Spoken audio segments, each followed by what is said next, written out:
Hello and welcome. I hope you all enjoy tonight's cryptid horror stories. The Hound of Hunters End. Don't look at the eyes, for God's sake. Just keep walking and don't look at the eyes. Jaden's voice was a harsh whisper, barely audible over the sound of their footsteps crunching through the frost-crusted leaves. Sarah kept her gaze fixed on the ground, on the narrow path that wound through the ancient forest, but she could feel the presence behind them, the weight of attention that pressed against her back like a physical force. Beside her, Marcus was breathing hard, his usual bravado replaced by a fear that she could smell on him, sharp and acrid. 3 days later, in a sterile hospital room that smelled of antiseptic and despair, Sarah would try to explain what she had seen. She would struggle with words that felt inadequate, trying to describe a color that didn't exist, a shade of darkness that seemed to absorb light rather than reflect it, a hue that existed somewhere between black and the absence of color entirely. "It was watching us," she would tell the psychiatrist, her hands trembling around the styrofoam cup of tepid coffee, "not just with its eyes but with everything. The trees, the mist, the very air. It was all part of it, all connected." The psychiatrist would write something on his pad, something about trauma and hallucinations and the power of suggestion. He wouldn't believe her. No one ever believed the survivors of Hunter's End. But that was 3 days in the future. In the present, in the forest that had stood since before the Roman legions marched across this land, the 3 friends were running for their lives from something that should have been impossible, something that had no place in the rational, ordered world they had believed they inhabited. Jaden was the first to see it, because Jaden was the one who had brought them here, who had insisted on exploring the old village, who had laughed at the warnings of the locals and the strange traditions that seemed quaint and amusing until they weren't. They had come to settle a property dispute, the 3 of them, reunited for the first time in 15 years by the death of a mutual acquaintance who had left them a cottage in East Anglia. The cottage was a ruin, barely standing, but the land was valuable, potentially worth hundreds of thousands if it could be developed. They had planned to spend a long weekend assessing the property, signing the necessary documents, and deciding whether to sell or renovate. They hadn't planned to encounter the Black Shuck. It started innocently enough. They arrived at the village of Hunter's End on a Friday afternoon, in the dying days of October when the mist rolled in from the coast, and the trees shed their leaves in a rain of gold and brown. The village was small, barely more than a hamlet, and it seemed almost abandoned, the streets empty, the windows dark. "Creepy place," Marcus said, looking around with the practiced eye of someone who had explored dozens of abandoned buildings. "I bet there are some great photo opportunities here."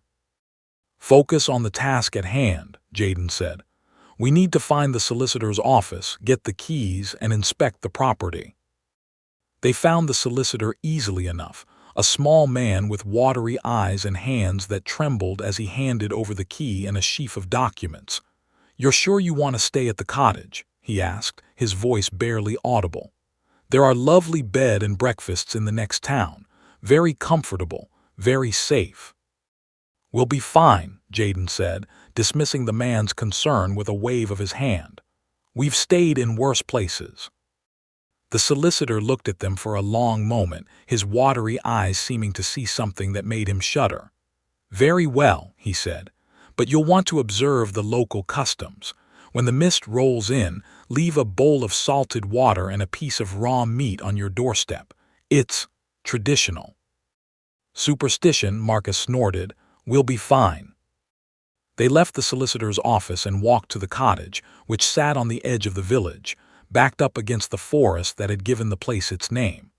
It was a small stone building, covered in ivy, with a slate roof that sagged in the middle and windows that were thick with grime. But it was structurally sound, or seemed to be, and the door opened easily enough when Jaden turned the key.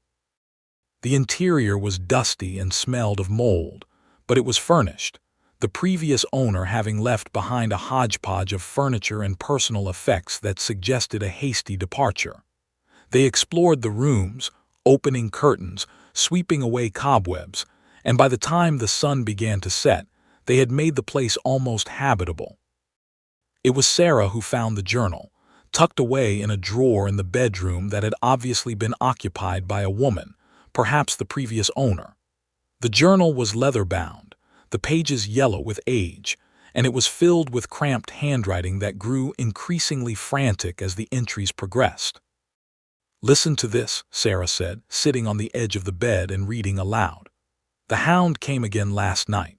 I saw it from the window standing in the garden watching the house. It's getting bolder. It knows I'm alone.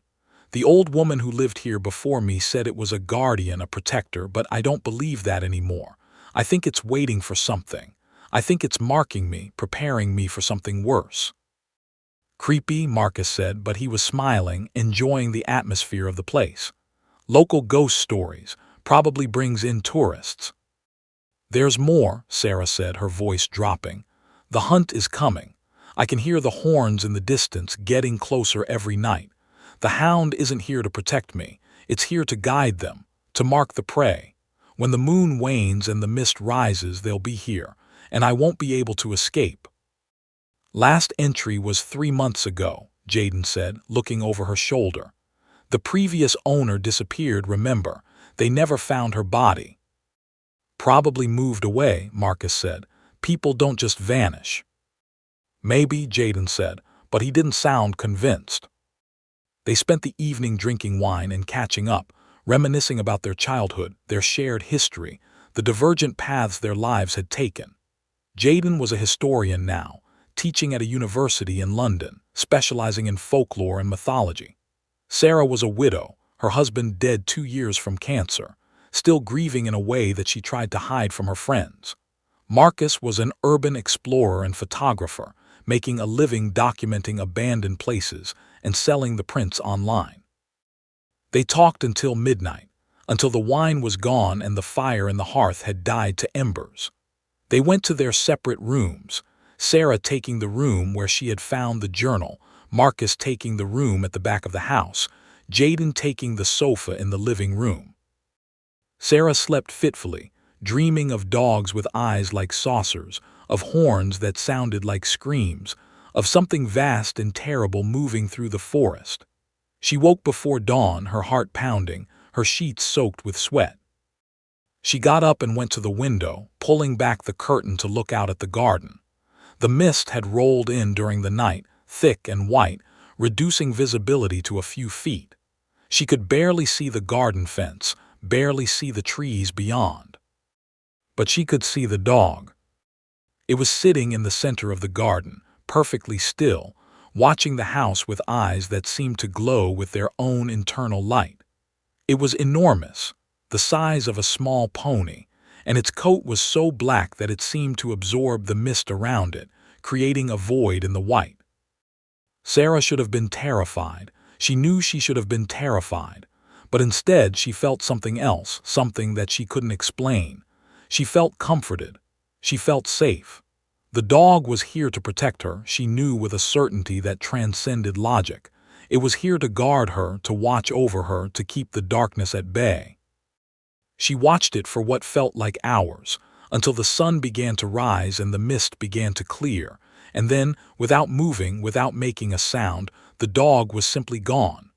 One moment it was there, the next it wasn't, as if it had never been. She told the others at breakfast, expecting them to laugh, to dismiss her as imagining things, to suggest that the wine had affected her more than she realized. But Jaden didn't laugh. He set down his coffee cup and looked at her with an expression that was deeply troubled. "You saw the Black Shuck," he said. "The ghost dog, it's a legend in these parts, a harbinger of death." "But I didn't feel like it was threatening," Sarah protested. "I felt protected." "That's how it works," Jaden said. "The legend says the Shuck appears to those who are about to die, but not as an aggressor, as a companion. It comforts the dying, stays with them until the end. It's not a guardian, Sarah.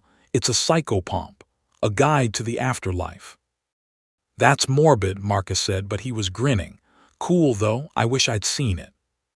"You should be glad you didn't," Jaden said. The people who see the Shuck are marked. They're claimed by the Wild Hunt." "The Wild Hunt?" Sarah asked. "Like in the old stories?"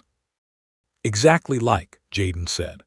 "The legend says that when the moon wanes and the mist rises, the hunt rides out, led by the devil himself or by some ancient god or by the spirits of the dead. They chase through the countryside hunting souls, and the hound leads them to their prey." "And you think that's real?" Marcus asked, his skepticism evident. "I think," Jaden said carefully, "that we should be careful. And I think we should leave a bowl of salted water and meat on the doorstep tonight, just like the solicitor suggested." They did. Sarah found a bowl in the kitchen, filled it with water from the tap, and added salt from the cellar. Marcus contributed a package of ground beef he had bought for their dinner. They placed the offering on the doorstep at sunset, and they watched as the mist began to roll in again, thicker and colder than the night before. "This is ridiculous," Marcus said, but he didn't sound as confident as he had earlier. They retreated inside and tried to distract themselves with cards and conversation, but the atmosphere in the cottage had changed. There was a tension in the air, a sense of waiting, of anticipation. Every sound from outside made them jump. Every creak of the old house's timbers seemed ominous. It was Sarah who suggested they go for a walk. "Fresh air will do us good," she said. "Clear our heads." Jaden was reluctant, but Marcus was enthusiastic, eager to get out of the claustrophobic atmosphere of the cottage. "We won't go far," he promised. "Just a quick circuit around the garden, maybe a little way into the woods." They put on coats and boots and stepped out into the night. The mist was so thick that they could barely see their hands in front of their faces, but Marcus had a flashlight, and he led the way along the path that led into the forest. They walked for what felt like hours, though it was probably only minutes. The mist distorted time and distance, making every step seem longer, every moment seem heavier. Sarah found herself thinking about the dog, about the comfort she had felt in its presence, and she wondered if it was still out here, if it was watching them, waiting for them. "We should turn back," Jaden said, his voice tight with anxiety. "We've gone far enough." "Just a little further," Marcus said. "I want to get some photos of the mist. The light is perfect." He stepped off the path, moving deeper into the forest, and Jaden and Sarah followed, unwilling to lose sight of him in the fog. The trees closed around them, their branches bare and skeletal, their roots thick and twisted underfoot. The ground grew softer, wetter, until they were walking through marshland, their boots sinking into the spongy earth. "Marcus, stop," Jaden said. "This is stupid, we're going to get lost." "Just one more shot," Marcus said, raising his camera. "The composition here is amazing." He took the photo, and the flash illuminated the forest for a fraction of a second, a burst of light that revealed something that shouldn't have been there. There were footprints in the mud, massive footprints, the size of dinner plates, with a shape that was wrong, too elongated, too narrow, with clear impressions of claws that were too large and too sharp. They weren't human footprints, and they weren't from any animal that any of them recognized. "What the hell?" Marcus whispered, lowering his camera. And then they heard it. The sound of horns, distant and discordant, blowing a tune that was wrong, that violated the mathematics of music, that made their teeth ache and their bones vibrate. It sounded like no instrument they had ever heard, like brass and bone and something organic, something alive. "The Wild Hunt," Jaden breathed. "Oh God, it's real, it's actually real." "Run," Sarah said, her voice barely a whisper. "We need to run now." They ran. They ran through the marsh, through the trees, through the mist that seemed to thicken with every step, trying to impede their progress. The horns were getting closer, and now they could hear something else, something that made the blood freeze in their veins. The sound of hooves. Hundreds of hooves, pounding against the earth, coming from all directions at once. The hunt was surrounding them, cutting off their escape, herding them toward some destination that only the hunters knew. "Don't look at the eyes," Jaden screamed, pulling Sarah back from a shape that loomed out of the mist. "Don't look at the eyes." But Sarah had already seen them. She had seen the massive black hound that stood before them, its eyes glowing like saucers, like twin moons, like portals to something terrible. She had looked into those eyes, and she had seen her own death reflected there, not as a single moment but as an eternity of moments, all the ways she could die, all the ways the hunt could take her. "Sarah," Jaden was shaking her, his hands gripping her shoulders so hard that it hurt. "Don't look at it, look at me, look at me." She tore her gaze away from the hound with an effort that felt physical, like tearing her eyes out of their sockets. The hound didn't move. It simply watched them, its tail wagging slowly, its tongue lolling between teeth that were too long and too sharp. "It's marking us," Jaden said. "It's telling the others where we are. We need to get back to the cottage. The offering might protect us." "Might," Marcus said, his voice cracking. "Might protect us." "It's all we have," Jaden shouted. "Now run." They ran. They ran until their lungs burned and their legs gave out, until they stumbled into the clearing where the cottage stood. The offering was still on the doorstep, the bowl of water and meat untouched, and they scrambled past it into the house, slamming the door and locking it with shaking hands. The hound didn't follow. It stood at the edge of the clearing, watching the house with those terrible glowing eyes, and the sound of the horns grew louder, closer, until it seemed to come from right outside the door. "They can't enter," Jaden said, his voice trembling. "Not without an invitation. The offering creates a boundary. They can't cross without being invited." "Then we're safe," Sarah said, trying to believe it. "For now," Jaden agreed. "But when the sun rises, we'll have to leave, and they'll be waiting." They spent the night huddled together in the living room, listening to the sound of the horns and the hooves, the baying of hounds that were not quite dogs, the distant screams of something that might have been human. The sounds went on until dawn, and then, suddenly, they stopped. The silence was worse than the noise. It was heavy, oppressive, a silence that seemed to have weight and substance. Sarah looked out the window and saw that the mist had lifted, that the sun was rising over the forest, painting the sky in shades of gold and pink. But the hound was still there. It sat at the edge of the clearing, watching the house, and Sarah knew that it would always be there, that it would wait as long as necessary, patient and eternal. "We need to leave," Jaden said, "now while the sun is up." They packed their bags in silence, moving quickly, trying not to look at the window, at the dog that sat in judgment of their fate. They left the cottage through the back door, hoping to slip away unseen, but the hound was waiting for them there too, sitting on the path that led to the road. "It knows," Sarah said. "It knows what we're doing."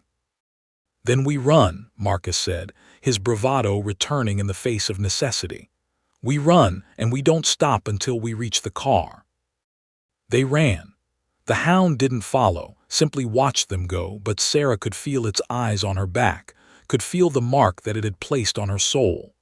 She was claimed now, part of the hunt's tally, and she knew that they would come for her eventually, that the hound would lead them to her wherever she went.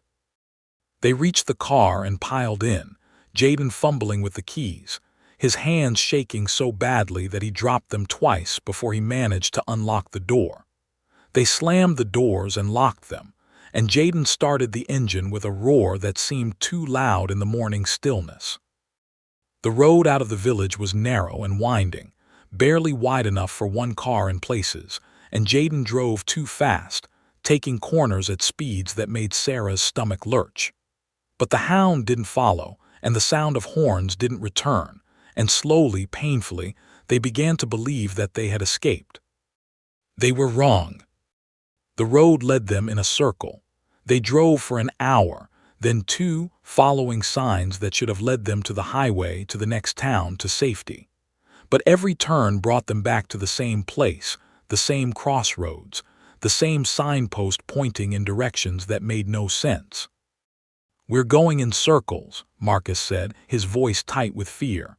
The mist, the fog, it's messing with our sense of direction.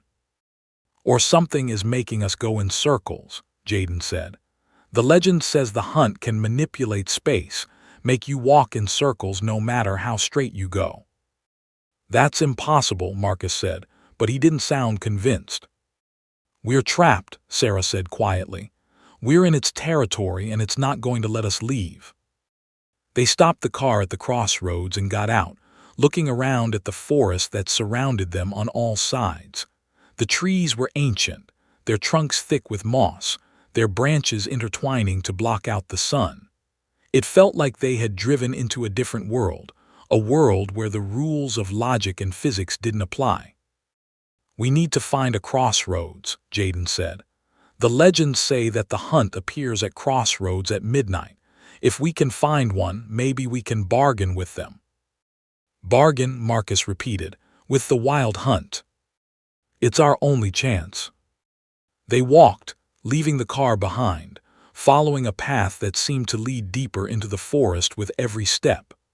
The sun climbed higher, but the light didn't penetrate the canopy, and the forest remained in a perpetual twilight that was both beautiful and terrifying. They walked for hours, until they were exhausted and hungry and thirsty, until their legs ached and their feet blistered. And finally, they emerged into a clearing and they saw it. The crossroads, 4 paths meeting at a single point, marked by an ancient stone that was carved with symbols they didn't recognize. And standing at the center of the crossroads, waiting for them, was the hound. But it was different now, larger somehow and more terrible. Its head was gone, or rather, it had never had a head in the way that normal dogs did. Where the head should have been, there was only a smooth expanse of black fur, and in the center of its chest, where no dog should have eyes, there was a single eye glowing with a light that was not of this world. Old Snarlayow, Jaden breathed. The headless hound, the true form of the Shuck. The hound didn't move. It simply watched them with that single terrible eye, and Sarah felt her sanity beginning to crack under the weight of its gaze. She saw things in that eye, things that shouldn't be possible, things that violated everything she knew about reality. She saw herself dead, lying in a ditch with her throat torn out. She saw herself old, sitting in a nursing home with no memory of who she was. She saw herself transformed, becoming part of the hunt, running with the hounds, hunting her own kind. She saw her husband, David, who had died 2 years ago, standing beside the hound, smiling at her with teeth that were too sharp. "Come with me, Sarah," he said, his voice echoing in her mind. "It's not so bad being dead, you'll see." "No," Sarah whispered, tears streaming down her face. "You're not David, you're a trick, a hallucination." "Am I?" the apparition asked. "How do you know?" "Because David would never ask me to give up. He would want me to fight, to survive, to keep living." The apparition smiled, and the expression was terrible, a mockery of everything David had been. "Maybe," it said. "Or maybe I'm just giving you what you really want. You miss him, don't you? You wish you could join him. This is your chance, Sarah. Just reach out and I'll take you to him." "Don't listen to it," Jaden shouted, pulling Sarah back from the edge of the clearing. "It's the hound's power. It shows you your worst fears, your deepest regrets, and it uses them against you." Sarah blinked, and the apparition was gone, replaced by the hound, standing still and silent, watching them with its single eye. "We need to make an offering," Jaden said, his voice desperate. "Something of value, something that matters." "What do we have?" Marcus asked. "We've got nothing." "We have ourselves," Jaden said. "The legends say the hunt takes souls, but they also say that a willing sacrifice can buy the freedom of others, 1 life for 3. "You're talking about suicide," Sarah said. "I'm not letting you do that. It's the only way. If I give myself to them, if I go willingly, they'll let you go. It's the law of the hunt. They have to honor a willing sacrifice." "No," Sarah said firmly. "We'll find another way, we have to." But there was no other way. They all knew it. The hound was blocking their path, The forest surrounded them and the sun was beginning to set, the shadows lengthening, the darkness rising. They had until midnight and then the hunt would ride and they would be taken whether they were willing or not. They retreated to the edge of the clearing, huddling together for warmth and comfort, and they waited. The hound didn't move, simply watched them with that terrible eye, and the hours crawled by with agonizing slowness. As midnight approached, they heard the horns again, closer now, more urgent. The sound seemed to come from all directions, filling the clearing, vibrating in their bones. "It's time," Jaden said. He stood up, his face pale but determined. "I'm going to do it. I'm going to offer myself." "Jaden, no," Sarah said, grabbing his hand. "Please." "It's the only way," he said gently. "Take care of yourselves. And remember, whatever you see, whatever happens, don't look at the eyes." He walked toward the crossroads, toward the hound, and Sarah watched in horror as he knelt before the creature, bowing his head, offering his neck. "I give myself freely," he said, his voice clear and steady. "Take me and let my friends go." The hound moved for the first time, stepping forward, lowering its massive head to Jaden's throat. Sarah expected to see blood, expected to hear screams, but what happened was worse than anything she could have imagined. The hound didn't bite, it breathed. A cloud of mist, silver and cold, poured from its mouth, enveloping Jaden, and when the mist cleared, he was gone. Not dead, not taken away, simply gone as if he had never been. The hound turned to look at Sarah and Marcus, and for a moment, Sarah thought it was going to attack, going to finish what it had started. But instead it simply stepped aside, clearing the path, and the horns faded into the distance. "It's letting us go," Marcus whispered. "Jaden's sacrifice worked." They ran. They ran through the forest, following a path that seemed to lead straight to the road, to the car, to safety. They didn't stop, didn't look back, didn't breathe until they reached the car and piled in, Marcus driving this time, his foot heavy on the accelerator. They drove for hours, until they reached the highway, until they saw other cars, other people, the signs of civilization. They didn't speak, didn't dare to break the silence that seemed to be the only thing keeping the hunt at bay. They reached London at dawn, and they went their separate ways, Marcus to his flat, Sarah to her empty house. They didn't speak of what had happened, didn't call each other, didn't try to process the trauma. They simply tried to return to normal, to pretend that the weekend in Hunter's End had been a bad dream. But the mark remained. 3 days later, in the sterile hospital room, Sarah tried to explain it to the psychiatrist. "I can't see colors anymore," she said. "Everything is gray, except sometimes I see red. Not red like blood or roses, but a red that doesn't exist, a red that glows like the hound's eye." The psychiatrist made notes, prescribed medication, suggested therapy. But Sarah knew that nothing would help. She had been marked by the hunt, claimed by the Shuck, and she would carry that mark until the day she died. Which, according to the legend, would be before the year's end. She saw the hound sometimes in reflections, in shadows, in the corner of her eye. She saw it watching her, patient and eternal, waiting for the right moment to take her, to complete the tally, to add her soul to the hunt. She saw Jaden too, or thought she did. She saw him in crowds, on buses, walking down the street. But when she looked closer, it was always someone else, some stranger with Jaden's face, Jaden's walk, Jaden's voice. And sometimes, in the quiet hours of the night, she heard the horns, distant but growing closer, and she knew that her time was running out. Marcus called her a month later, his voice shaking with fear. "I saw it," he said.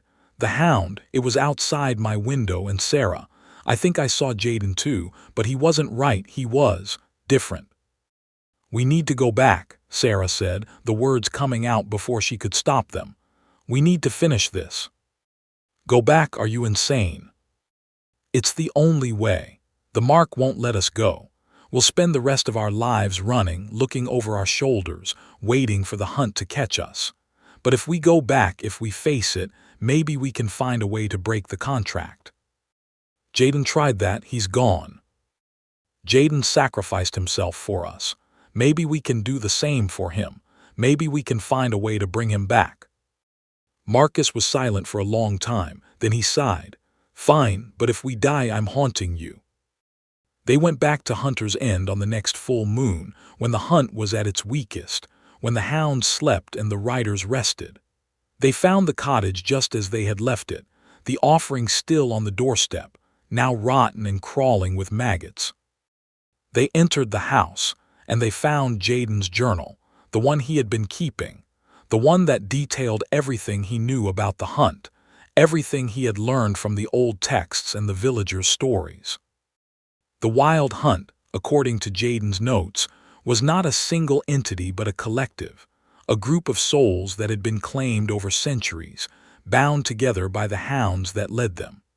The Black Shuck was not a dog at all, but a manifestation of the hunt's will, a psychic projection that took the form of whatever would most effectively mark its prey.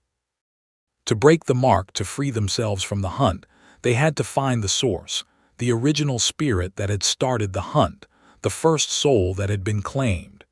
If they could release that soul, the entire hunt would be dispersed, the hounds would vanish, the mark would be lifted. The source, according to Jaden's research, was buried in the forest, at the heart of the hunt's territory, in a place that the locals called the barrow. They found it at dawn, after walking all night through the forest, following a path that seemed to appear only when they needed it. The barrow was a mound of earth, overgrown with grass and wildflowers, but beneath the surface it was hollow, a tomb that had held the first victim of the hunt for over 1,000 years. They dug with their hands, tearing at the earth, until they uncovered the stone that sealed the tomb. It was heavy, ancient, carved with the same symbols they had seen at the crossroads. Together they heaved it aside and they looked down into the darkness. The body inside was remarkably well preserved, dried and mummified by the peat that surrounded it. It was a woman, young, with long red hair that still held its color, with delicate features that spoke of a beauty that had been preserved by death. And around her neck they found the key, an iron key, simple and old, that seemed to hum with power when they touched it. "This is it," Sarah whispered, "the key to the hunt, the way to set them free." But as she reached for it, she heard the sound of hooves, the baying of hounds, the blowing of horns. The hunt had found them, had tracked them to the barrow, and they were coming. "Hurry," Marcus shouted, "take the key and run." Sarah grabbed the key, and the world changed. She saw the hunt in its entirety, not as individual riders and hounds, but as a single entity, a wave of darkness that swept across the land, consuming everything in its path. She saw the first victim, the woman in the tomb, being chased through the forest by something that wore the face of her lover, being driven to the barrow, being buried alive to serve as the anchor for the hunt's power. She saw Jaden, running with the hounds, his face transformed, his eyes glowing with the same light as the Shuck. He saw her too, and he reached out, trying to warn her, trying to tell her something, but the hunt swept him away, carried him off into the darkness. And she saw the way to end it. The key was not just a key, it was a weapon, a tool that could unlock the chains that bound the hunt, could release the souls that were trapped. But to use it, to truly use it, she had to join them. She had to become part of the hunt, let herself be claimed, and then turn the key from the inside. It was a one-way journey. Once she joined, she could never leave. She would be trapped with the others, running through the night for eternity, or until someone else found the key and set her free. She looked at Marcus, at her friend, the only one left. "Take this," she said, handing him the key. "Get out of here, don't look back." "Sarah, no," Marcus said. "We can find another way." "There is no other way. The hunt is coming and they're going to take one of us.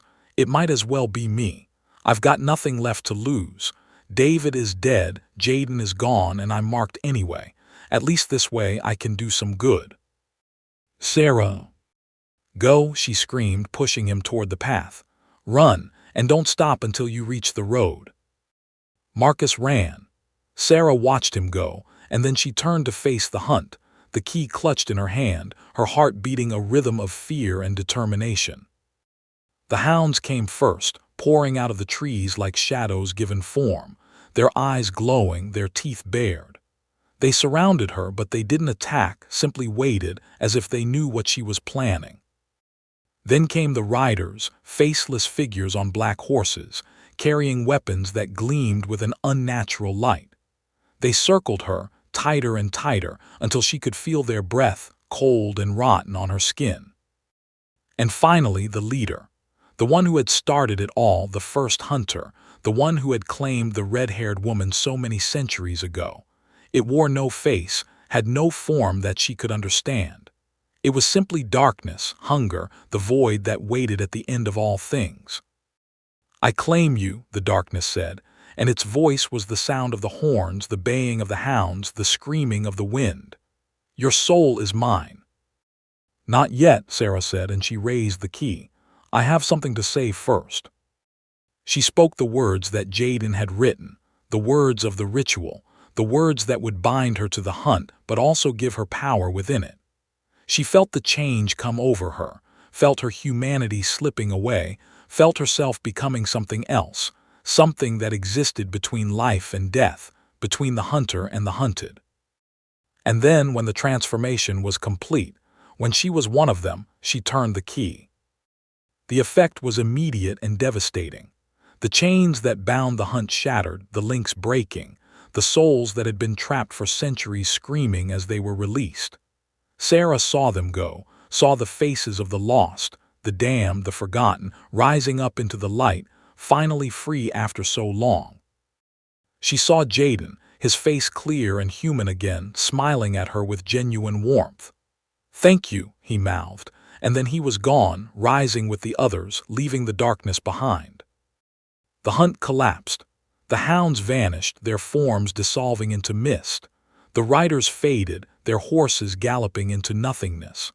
The leader, the darkness, screamed in rage and loss, and then it too was gone, banished back to whatever hell it had come from. Sarah was alone in the clearing, the key still in her hand, her body transformed, her soul trapped. She had freed the others, but she had bound herself in their place. She was the new anchor, the new source, the one who would keep the hunt from rising again. She could feel the darkness pressing against her, trying to break free, trying to reform the hunt. But she held it back, using the key, using her will, using the last of her humanity to keep the gates closed. She didn't know how long she could hold on. Days, perhaps, or weeks, or years. But she would hold on as long as she could, keeping the darkness at bay, protecting the world from the hunt. And when she finally failed, when her will broke and the darkness broke free, she would become the new leader, the new hunter, the one who would chase through the night, claiming souls, perpetuating the cycle. Unless someone else found the key, unless someone else was willing to take her place. She hoped they would. She hoped that Marcus would tell the story, that others would come, that the cycle would continue, each generation sacrificing one to save the many. It was a terrible burden, but it was hers to bear. She was the keeper now, the guardian of the threshold, the one who stood between the living and the dead. And as the sun rose over the forest of Hunters End, Sarah, last of the marked, first of the new guardians, raised her face to the light and wept. But the story did not end with Sarah's sacrifice, did not conclude with her transformation into the guardian of the threshold. For in the world of the wild hunt, nothing is ever truly finished, and the cycle of claiming and sacrifice continues eternal, winding its way through the centuries like a serpent consuming its own tail. Marcus did not escape unscathed. Though he ran as Sarah had commanded, though he followed the path through the forest and reached the road and drove away in the car they had abandoned, he carried the mark with him. It was subtle at first, barely noticeable, a graying of his vision, a deadening of colors that he attributed to stress and trauma. But it grew worse with each passing day, the world around him losing its vibrancy, its life, until everything existed in shades of gray except for the occasional flash of red, the glowing eye that haunted his dreams and his waking hours alike. He tried to forget, tried to move on, tried to bury himself in his work as an urban explorer, documenting abandoned buildings and forgotten places. But every photograph he took showed the same thing: the shadow of a massive hound in the background, the reflection of glowing eyes in broken windows, the suggestion of horns in the architecture of derelict structures. He returned to Hunter's End 6 months after Sarah's sacrifice, drawn by a compulsion he could not explain, a need to understand what had happened to his friends and to himself.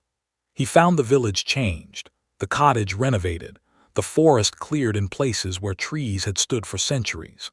New houses had been built, new families had moved in, and the old legends were fading into memory, becoming nothing more than ghost stories told to frighten children. But the barrow remained. It was a protected site now, marked by a fence and an information plaque that spoke of archaeological significance and Bronze Age burial practices.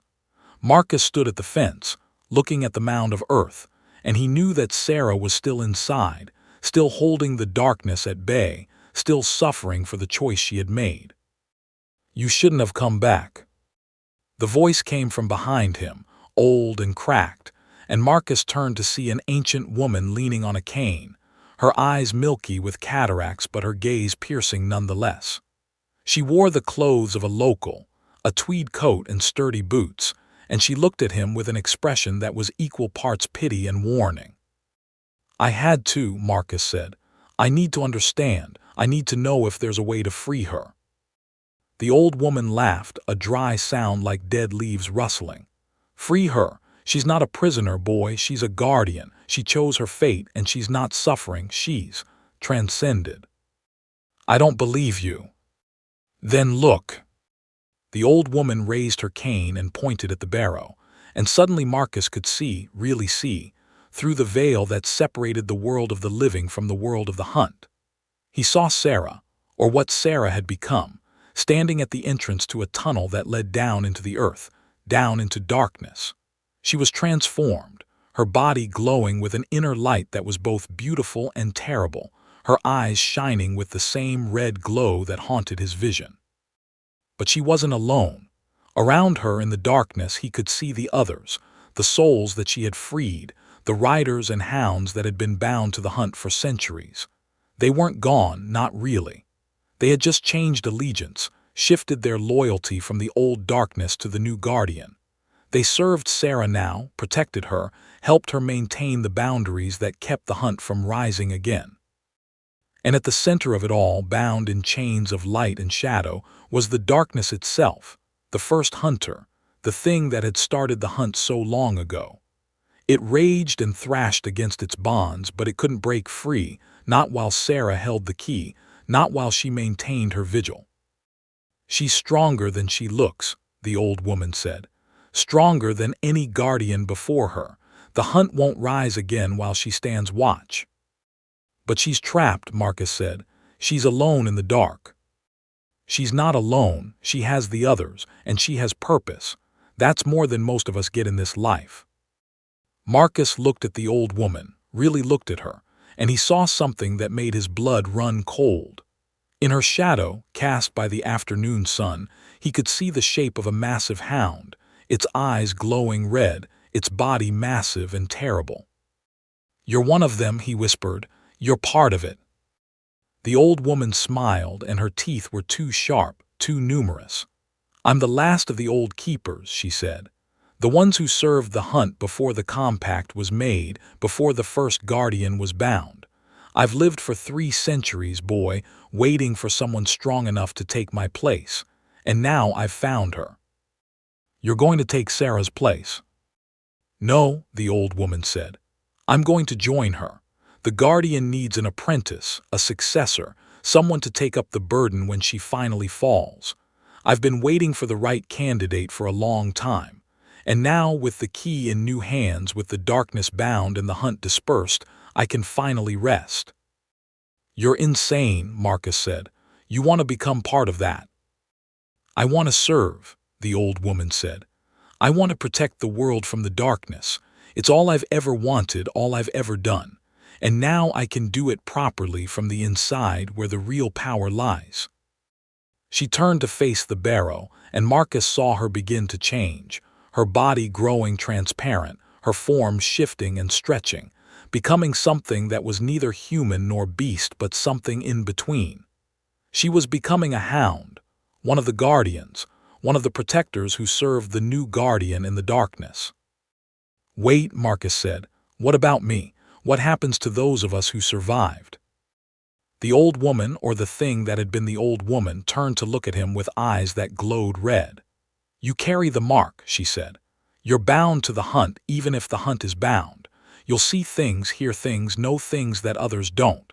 You'll be sensitive to the places where the veil is thin, where the darkness leaks through.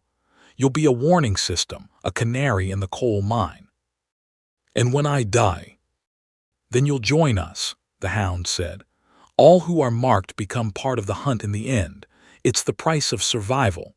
The only question is whether you serve willingly or are dragged screaming into the dark."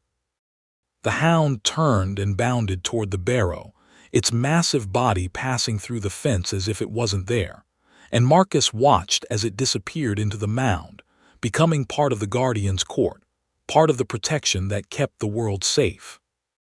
He was alone again, standing in the afternoon sun, the world gray and lifeless around him except for the occasional flash of red. He looked at the barrow one last time, whispered a goodbye to Sarah, and turned to leave. But as he walked away, he heard the sound of horns in the distance, faint but clear, blowing a tune that was both warning and invitation.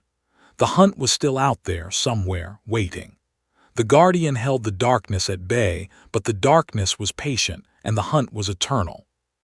Marcus walked faster, his heart pounding, his vision swimming with gray and red. He knew that he would spend the rest of his life looking over his shoulder, waiting for the moment when the guardian fell, when the darkness broke free, when the hunt rose again to claim him. But for now the sun was shining, the birds were singing, and the world seemed normal. He would take what peace he could get, what happiness he could find, knowing that it was temporary, that the reckoning would come. He reached his car and drove away from Hunter's End, leaving the village and its secrets behind. But the village didn't leave him. The mark was on his soul now, branded deep, and he would carry it to his grave and beyond. The days after Marcus fled Hunter's End stretched into weeks, then months, and with each passing day the mark upon him grew stronger, more insistent, more demanding of his attention. He tried to ignore it, tried to drown himself in work, in alcohol, in the arms of strangers he met in bars and clubs across London. But the mark would not be denied. It manifested in his dreams, in the shadows of his apartment, in the reflections of shop windows as he walked through the city. He saw the hound everywhere now. Not the massive beast that had confronted them in the forest, but its smaller manifestations, its shadows and echoes. He saw it in the stray dogs that roamed the streets at night, their eyes glowing with a light that was not natural. He saw it in the patterns of smoke that rose from chimneys, in the steam that escaped from vents in the pavement, in the shadows cast by streetlights on rainy nights. And he saw the eyes. The single, glowing, saucer-sized eye that appeared in his dreams, that watched him from the darkness of his closet, that reflected in bathroom mirrors when he wasn't looking directly at them. The eye was the worst part, because it didn't just watch. It showed him things. It showed him Sarah, standing alone in the dark, holding back the tide of the hunt with nothing but her will and the key. She was aging, or rather, she was transforming. Her humanity was being worn away by the centuries she was experiencing in the dark, her body becoming more light than flesh, more shadow than substance. She was becoming something else, something eternal, and Marcus knew that when she finally broke, when she finally gave in to the darkness, she would be unrecognizable. It showed him Jaden too, or what was left of Jaden. He was still part of the hunt, still running through the night, but he was different now. The sacrifice had changed him, purified him, made him more than he had been. He was a guardian now, one of the hounds that served Sarah, protecting her, helping her maintain the boundaries.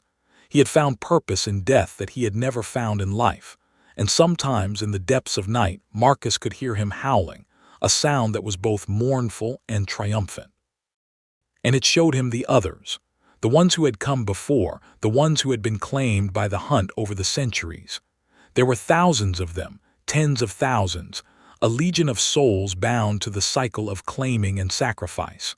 Some had been keepers, like the old woman who had transformed before his eyes. Others had been victims, innocents caught in the wrong place at the wrong time, claimed by the hunt and added to its tally. And still others had been guardians, like Sarah, who had taken up the burden willingly to save others from the same fate. They were all connected, all part of the same web, and Marcus could feel the weight of their presence pressing against his mind, their memories and experiences bleeding into his own. He was becoming part of them, part of the hunt, even though he had never been claimed, never been taken. The mark was enough. The mark made him kin. He tried to remove it. He consulted psychics and priests, occultists and therapists, anyone who might know how to break the connection between himself and the hunt. He underwent exorcisms and cleansings, took medications that were meant to stop hallucinations, moved to a different city in the hope that distance might weaken the bond. Nothing worked. The mark was deeper than flesh, deeper than mind. It was spiritual, metaphysical, a fundamental alteration of his being that could not be undone. He was part of the hunt now, part of the story, and he would remain so until the day he died. And perhaps beyond. 1 year after the events at Hunter's End, on the anniversary of the night when everything had changed, Marcus received a letter. It was addressed to him in handwriting he didn't recognize, postmarked from a village in East Anglia that he had never heard of. The envelope was old, yellowed, as if it had been written decades ago and only just found its way to him. He opened it with trembling hands and read the contents. Dear Marcus, if you are reading this, then I have failed and the hunt has risen again. The guardian has fallen, the darkness has broken free, and the cycle has begun anew. I am sorry. I tried to hold on as long as I could, but eternity is a long time, and even the strongest will eventually cracks. You must return to Hunter's End. You must find the new barrow, the new anchor point, and you must take up the burden that I could not bear.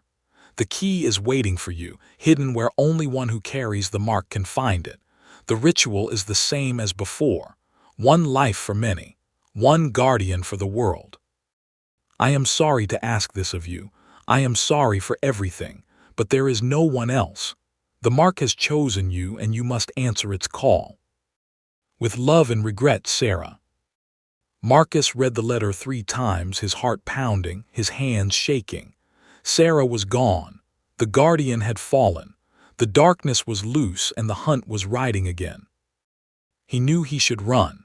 He knew he should flee to the ends of the earth, find someplace where the hunt couldn't find him, hide until the darkness consumed the world or someone else took up the burden. But he also knew that running was futile. The mark would follow him. The hunt would find him. And when they did, his death would be worse than anything he could imagine. Better to face it head-on. Better to go to Hunter's End, find the key, complete the ritual. Better to become the guardian, to take Sarah's place, to hold back the darkness for as long as he could. He packed a bag, called his sister to say goodbye, and drove through the night to East Anglia. The roads were empty, the moon hidden behind clouds, and the darkness pressed against his car like a physical weight. He could feel the hunt all around him, the hounds running alongside his vehicle, the riders watching from the shadows of the trees. He wasn't running from them anymore. He was running toward them, toward his fate, toward the end of everything he had been. Hunter's End had changed. The village was abandoned now, the new houses empty, the streets silent. The forest had grown, swallowing the cleared land, reclaiming what had been taken from it. And at the center of the village, where the cottage had once stood, there was now a massive mound, a new barrow that hadn't been there before.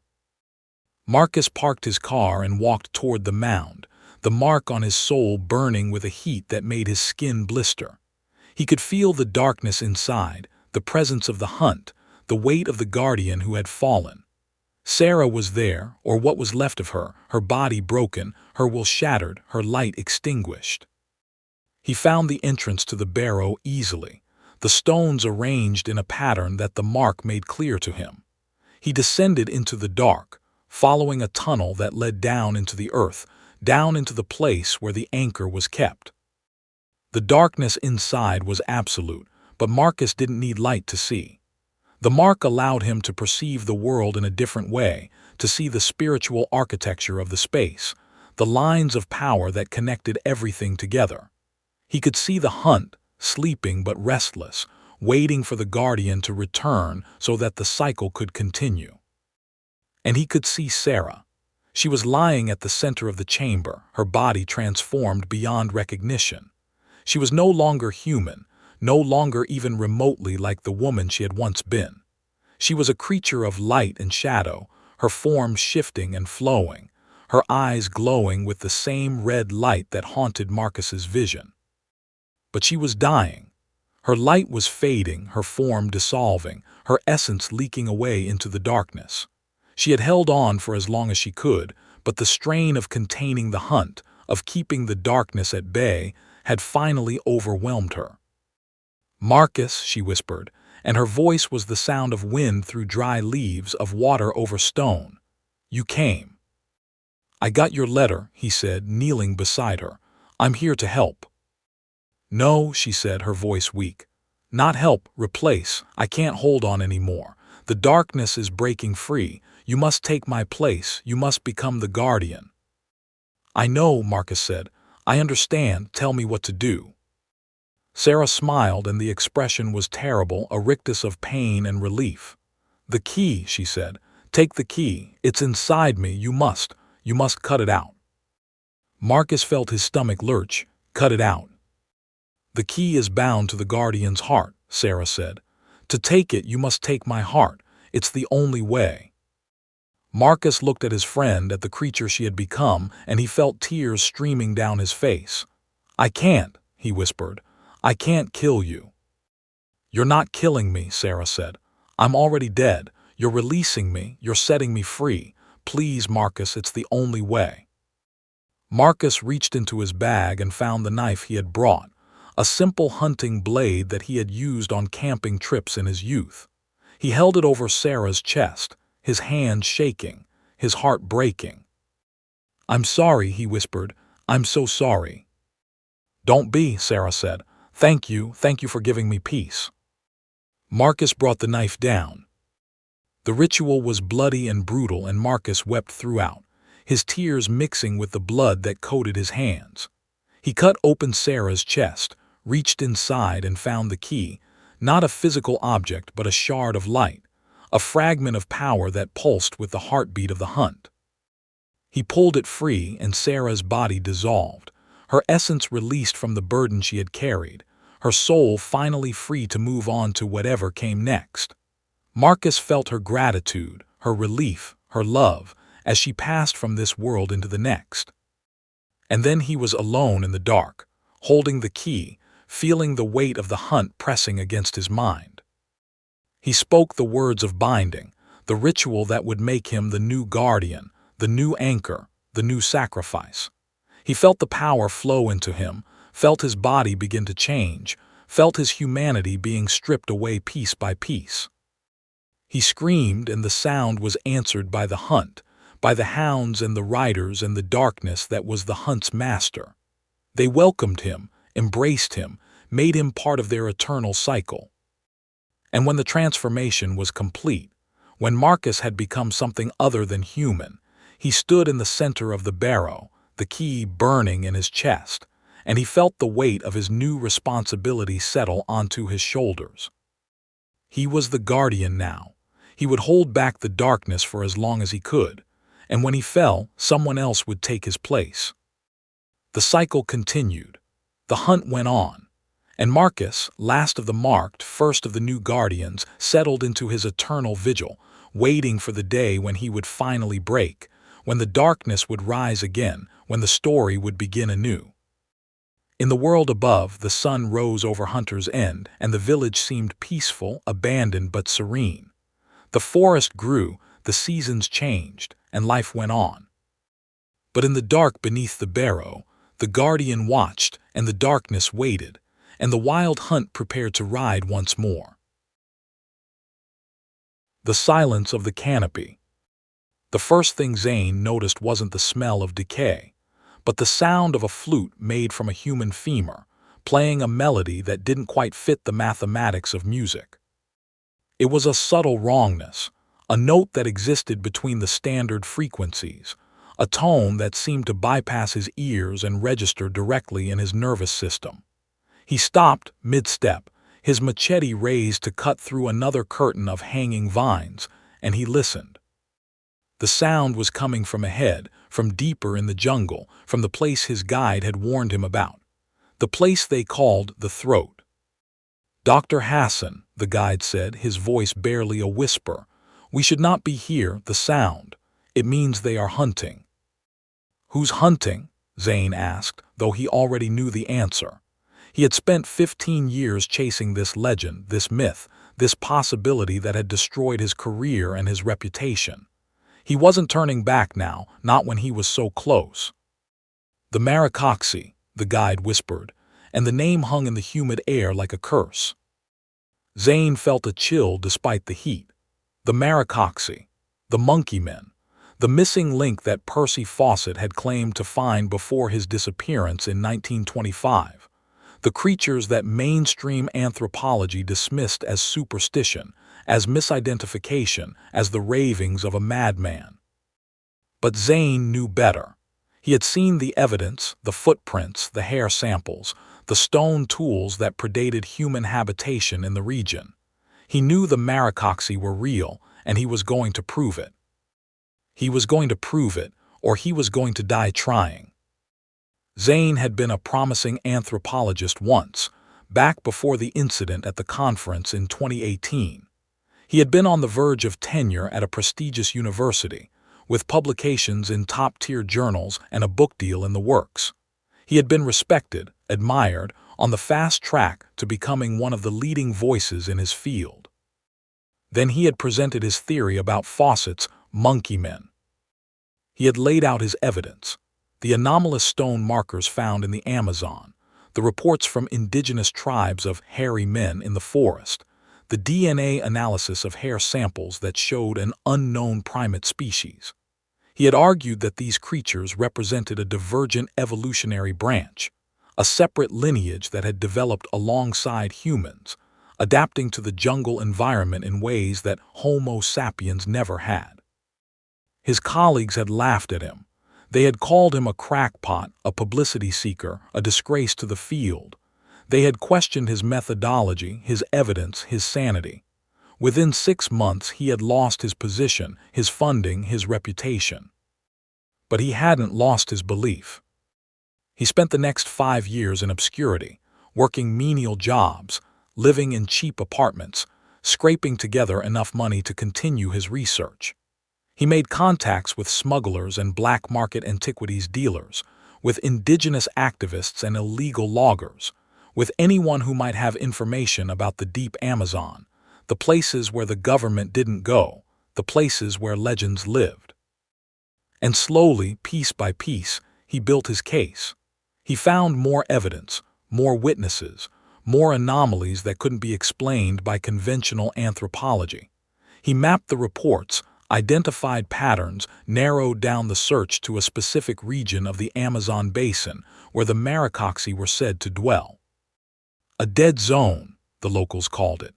An area where no animals migrated, where no birds sang, where the forest grew so thick that sunlight never touched the ground.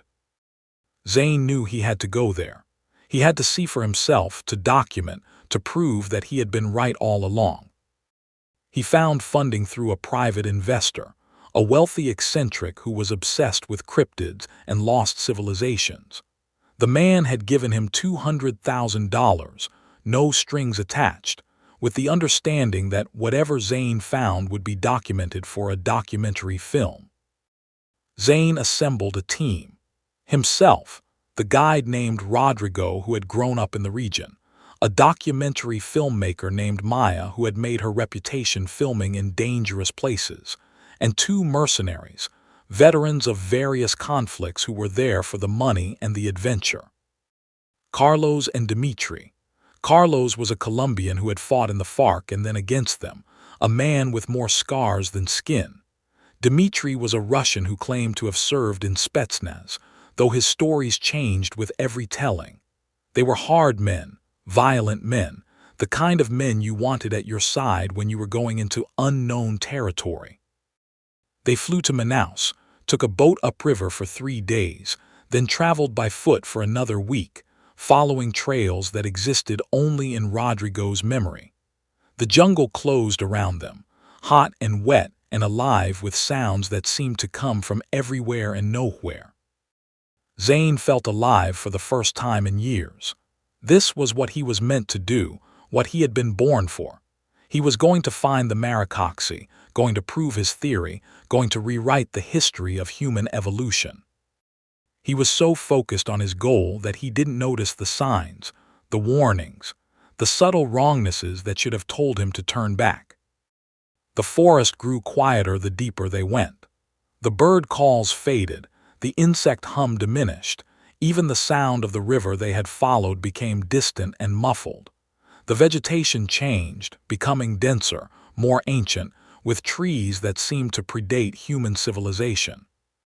And there were the markers, stone pillars carved with symbols that didn't match any known culture, placed at intervals along their path. Rodrigo said they were warnings, markers that indicated the boundary of the Maricoxi territory. "We should turn back," Rodrigo said, "every day, every hour. This is their land, they don't want us here." "That's exactly why we need to go," Zane said. "If they're territorial, it means they're protecting something, something important." "They're protecting their home," Rodrigo said, "and they will kill us to keep it." "We have guns," Dimitri said, patting the assault rifle slung across his chest. "Let them try." Zane wished he hadn't said that. He wished he had listened to Rodrigo, had turned back, had abandoned his obsession before it consumed him. But he didn't. He pushed forward, deeper into the jungle, deeper into the silence. On the 8th day of their trek, they found the village. It wasn't what Zane expected. He had imagined something primitive, crude shelters made of branches and leaves, perhaps a few stone tools scattered about. What he found was sophisticated, organized, evidence of a complex society. The structures were arranged in a pattern that seemed almost mathematical, a series of concentric circles surrounding a central clearing. The buildings themselves were made of a material that Zane didn't recognize, something between wood and stone, organic but mineralized, as if the structures had been grown rather than built. And there were tools, yes, but not primitive ones. These were precision instruments, made from materials that shouldn't exist in this part of the world.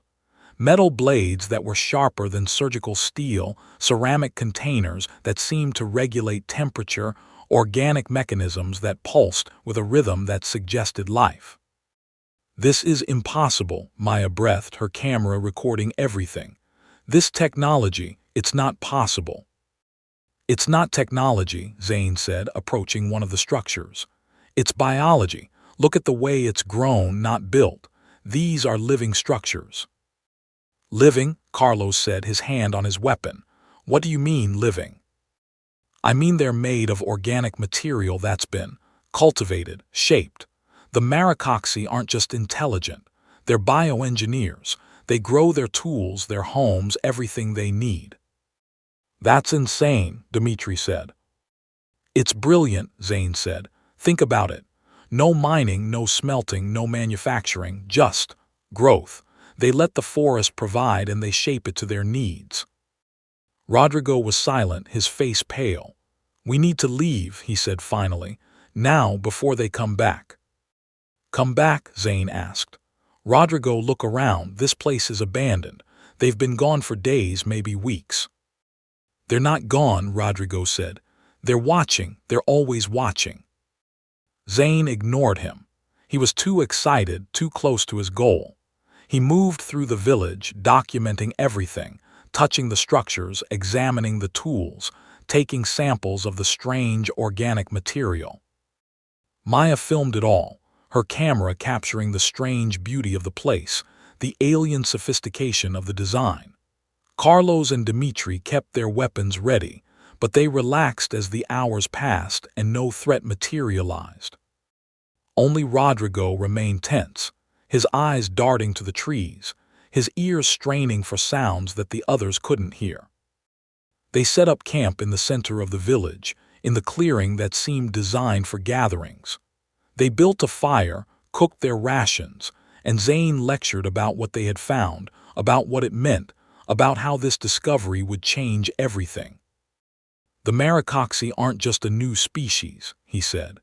They're a new paradigm. They show us that intelligence can evolve along different paths, that technology doesn't have to mean metal and fire, that there are other ways to be civilized. They also show us that we're not alone, Maya said, that we share this planet with other intelligent beings. Exactly, Zane said, and that's why the world needs to know about them, not to exploit them, not to study them like animals, but to learn from them, to understand that there's more than one way to be human, or not human, whatever they are. They slept in shifts, 2 awake while 3 slept, maintaining a watch that seemed increasingly unnecessary as the night passed without incident. The jungle was silent, the village was empty, and the danger seemed distant. They were wrong. It started with the perimeter markers. Zane had marked the trees around their camp with neon tape, a standard practice to ensure they could find their way back if they got disoriented. On the second morning in the village, he noticed that the markers had moved. Not fallen, not been torn down by animals. Moved. The tape was still attached to the trees, but the trees themselves were in different positions, shifted inward by about 10 feet. That's impossible, Carlos said when Zane pointed it out. Trees don't move. These did, Zane said, showing him the marks on the trunks where the roots had shifted, the soil disturbed. Look at the ground. Something moved these trees. Or someone, Rodrigo said quietly. They checked the camp and they found more anomalies. Their gear had been rearranged, organized into strange patterns that seemed almost deliberate. The food supplies were untouched, but the medical kit had been opened, its contents examined and put back in a different order. The weapons were still there, but they had been moved slightly, shifted a few inches from their original positions. They're studying us, Zane said, and he felt a thrill of excitement despite the fear. They're intelligent, curious. They want to understand us before they make contact. Or they want to understand us before they kill us, Dimitri muttered. Don't be paranoid, Zane said. If they wanted to kill us, they would have done it already. They're being cautious, careful. That's a sign of intelligence, of civilization. It's a sign of predation, Rodrigo said. Predators study their prey before they strike. They learn weaknesses, habits, patterns. We're not prey, Zane insisted. But he was wrong. They were prey. They just didn't know it yet. The herding began on the 3rd day. Zane noticed that the paths they had marked, the routes they had planned to explore, were changing. The vegetation shifted, new obstacles appeared, old paths closed. It was subtle, gradual, almost imperceptible, but Zane was a trained observer and he saw the pattern. They were being directed, pushed toward the center of the village, toward a specific structure that stood at the heart of the settlement. It was larger than the others, more elaborate, with carvings on its surface that seemed to depict something. Zane couldn't quite make out what. The images shifted when he looked at them directly, refusing to resolve into clear forms. It's a temple, he said, or a council house, a place of importance. It's a trap, Rodrigo said. Everything is a trap to you, Zane snapped, his patience fraying. Rodrigo, I appreciate your concern, but you're letting your superstitions blind you to what's actually happening here. The Maricoxi are curious about us. They want to make contact. They're preparing a meeting place. Then why don't they show themselves? Maya asked. Why all the secrecy, the manipulation? They're cautious, Zane said. They're treating us the way we would treat an unknown tribe. Observe first, assess the threat, prepare a response. It's exactly what I would do in their position. Or they're treating us the way a spider treats a fly, Rodrigo said, spinning a web, waiting for us to get stuck. Zane was tired of arguing. He was tired of Rodrigo's fear, tired of the mercenaries' aggression, tired of the constant tension. He wanted to make contact, to establish communication, to finally achieve the goal he had spent 15 years pursuing. He walked toward the central structure, ignoring Rodrigo's protests, ignoring the warnings that his subconscious was screaming at him. He reached the entrance, a doorway that seemed to pulse with organic rhythm, and he stepped inside. The interior was dim, lit by a bioluminescence that emanated from the walls themselves. The space was larger than it appeared from outside, extending deep underground, filled with objects and structures that Zane couldn't begin to understand. And there, at the far end of the chamber, sitting on a raised platform, was a Maricoxi. It was the first time Zane had seen one in the flesh, and the reality of it almost overwhelmed him. The creature was approximately 6 feet tall, covered in dark fur that seemed to shift colors in the dim light. Its face was humanoid but not human, the brow too pronounced, the jaw too heavy, the eyes too large and too dark. It looked at Zane with an expression that he couldn't read, and then it spoke. Yug, it said, yug yug yug. The sound was guttural, rhythmic, clearly a form of communication. Zane felt tears of joy streaming down his face. He had done it. He had made contact. He had proven that the Maricoxi were real, intelligent, worthy of protection and study. "Hello," he said, his voice trembling. "I come in peace. I want to learn from you." The Maricoxi tilted its head, studying him, and then it smiled. The smile was the most terrifying thing Zane had ever seen. It was too wide, too full of teeth, too devoid of warmth. It was the smile of a predator who has just spotted prey. "Yug," the creature said again, and this time the sound was different, a signal, a call. And from the darkness around them, dozens of eyes opened, glowing in the bioluminescence. They were surrounded. The Maricoxi had been waiting, watching, preparing, and now they had what they wanted. The trap had closed. Zane screamed, and the Maricoxi advanced, and the nightmare began. Carlos heard the scream from outside the structure, the sound of Zane's voice raised in terror, and he reacted immediately. He burst through the doorway, his weapon raised, scanning for threats, and he saw the Maricoxi. Dozens of them, filling the chamber, their eyes reflecting the bioluminescence with a glow that was not quite natural. They were surrounding Zane, who had fallen to his knees, his hands raised in a gesture that was half surrender and half supplication. "Freeze," Carlos shouted, the command automatic, the reflex of years in combat. "Everyone freeze." The Maricoxi turned to look at him, and Carlos felt a chill that had nothing to do with the temperature of the chamber. Their eyes were wrong, too human and too inhuman at the same time, full of intelligence but devoid of empathy. They looked at him the way a butcher looks at cattle, with calculation and hunger. "Carlos, don't," Zane screamed. "Don't shoot, they're intelligent there." The Maricoxi moved, not toward Carlos but away, melting into the shadows with a speed that seemed impossible for their size. They were fast, agile, perfectly adapted to their environment in ways that humans never could be. Carlos fired, the shots echoing in the chamber, deafening, disorienting. He saw one of the Maricoxi fall, hit by his bullets, and he felt a surge of triumph. They could be killed. They weren't gods or demons or invincible monsters. They were just animals, and animals could be killed. Then he felt the dart.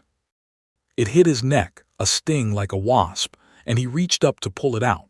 But his fingers wouldn't obey, his hands spasming and falling to his side. He tried to turn to see where the dart had come from, but his legs gave out and he crashed to the floor. Paralysis. He could still see, still hear, still feel, but he couldn't move.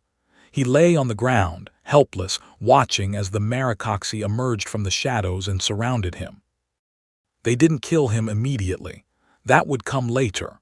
First, they wanted to study him, to understand him, to determine his value.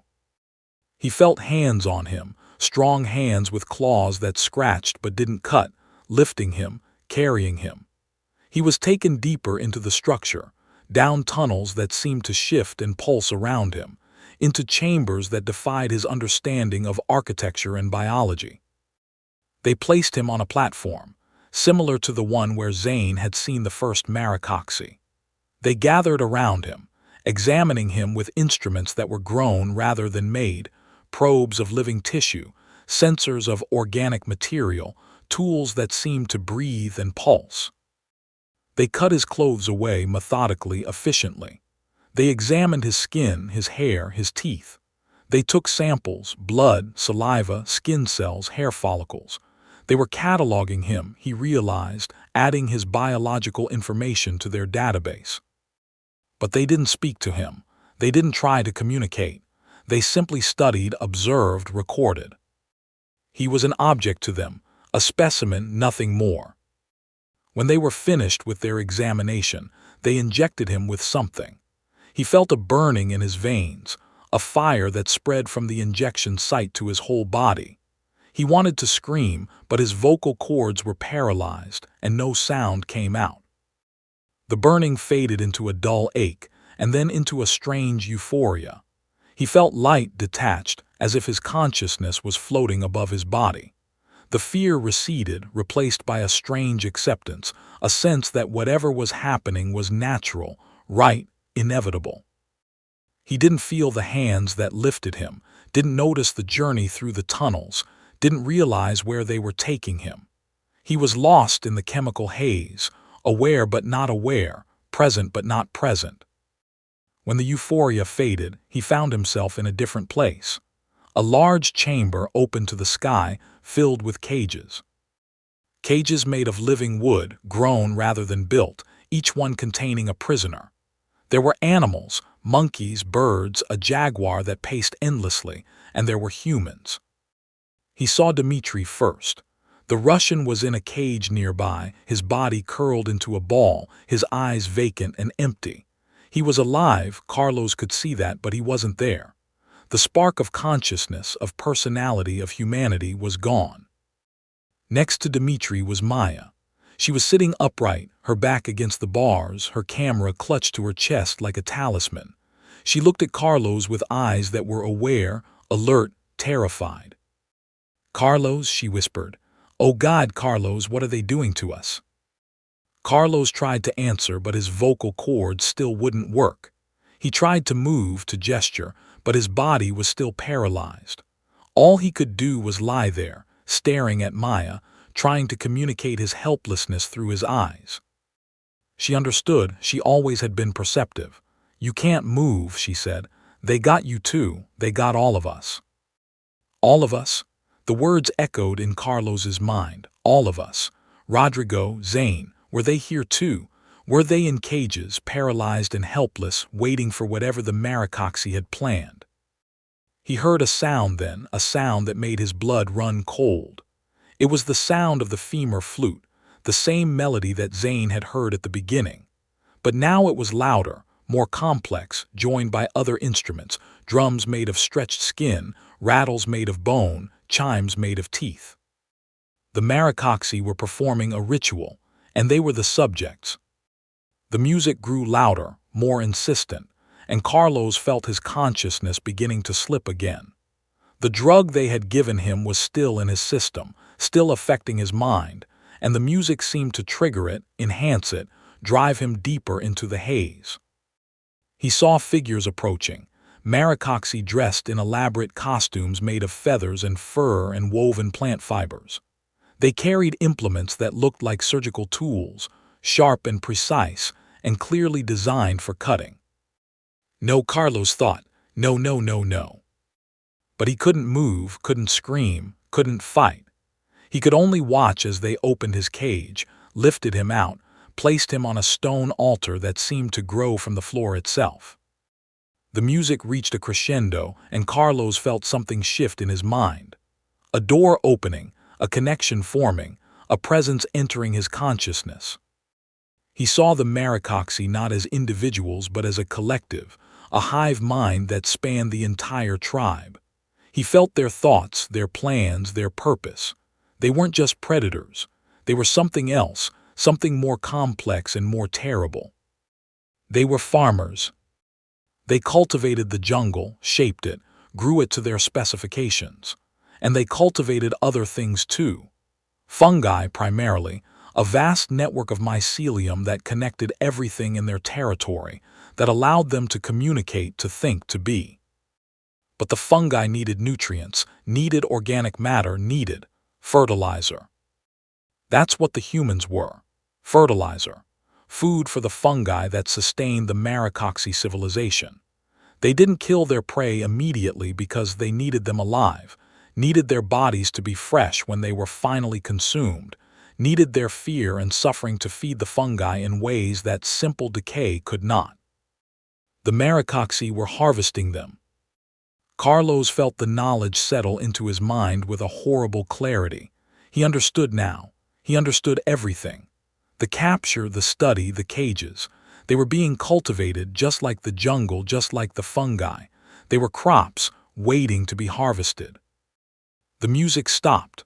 The Maricoxi gathered around the altar, their eyes glowing in the dim light, and the leader, the one who had spoken to Zane, the one who had orchestrated everything, stepped forward.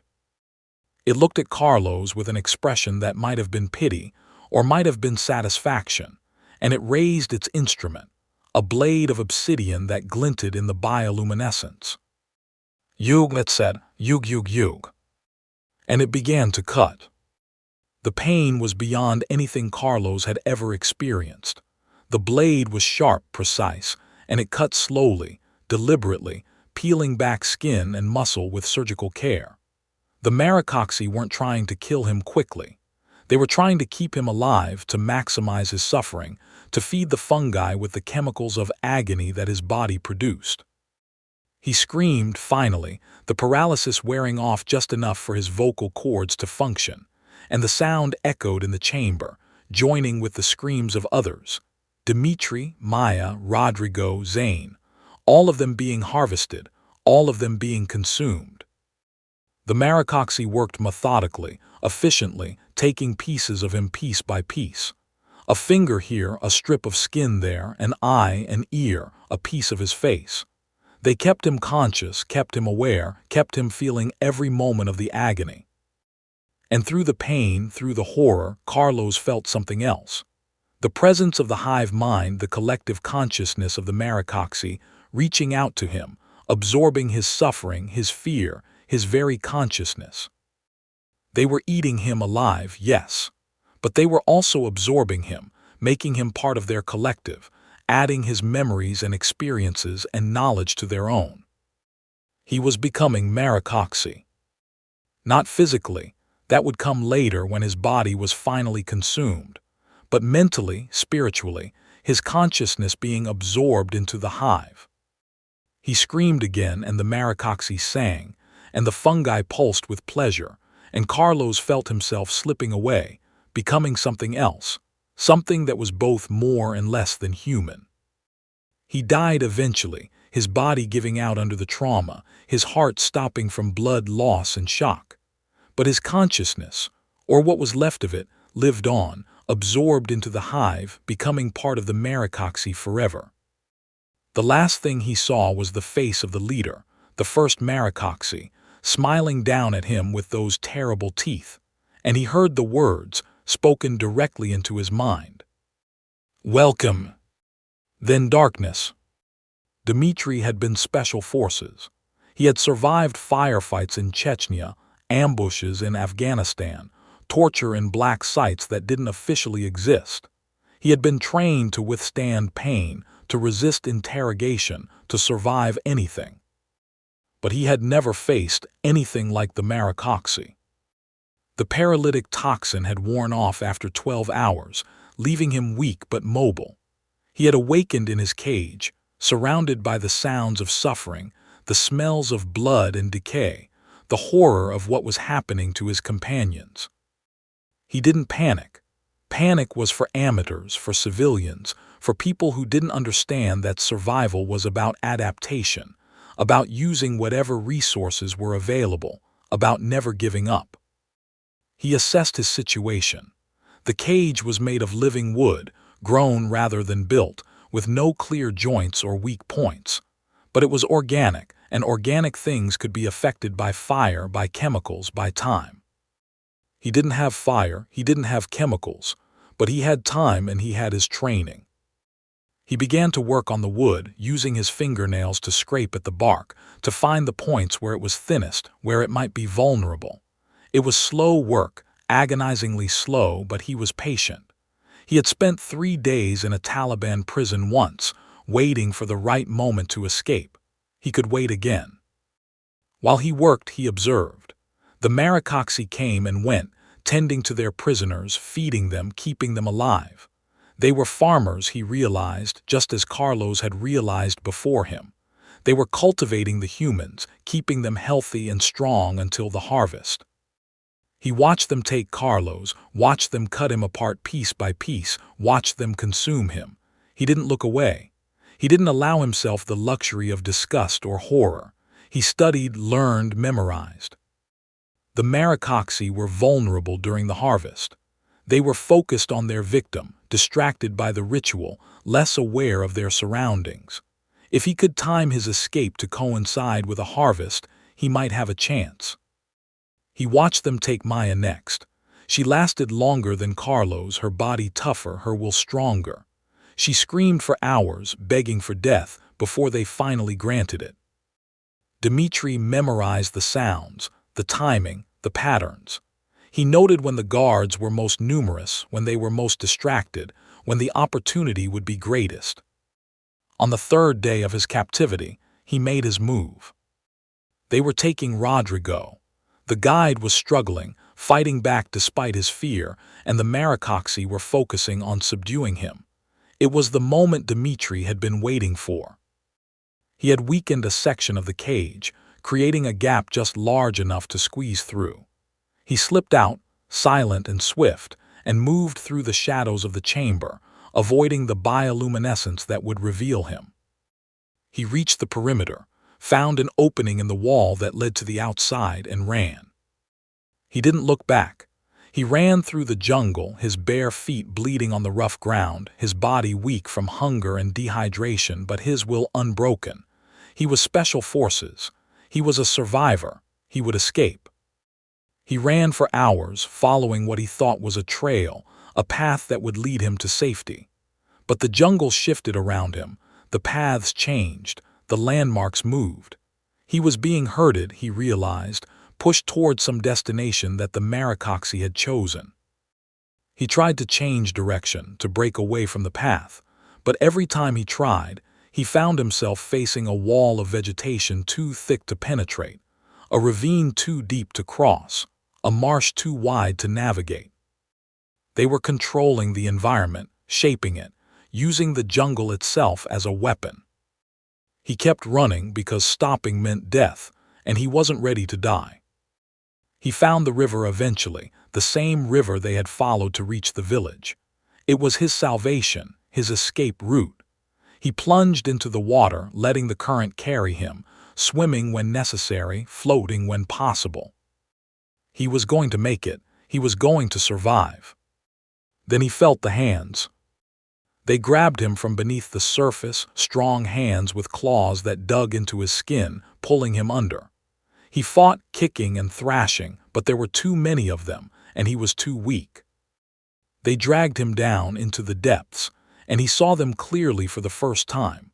The Maricoxi, swimming like fish, adapted to the water in ways that should have been impossible. He screamed, bubbles escaping his mouth, water filling his lungs, and the Maricoxi smiled with those terrible teeth and pulled him deeper. He drowned slowly, consciously, aware of every moment of his death. The Maricoxi held him under, keeping him alive as long as possible, maximizing his suffering, feeding the hive with his terror. When he finally died, His body was brought to the surface, carried to the village, and added to the harvest. His consciousness joined the others in the hive, his knowledge of tactics and strategy and warfare becoming part of the Maricoxi collective. He had tried to fight them, and he had failed, and now he was part of them forever. The technology had failed, the training had failed, the will had failed. The Maricoxi had won.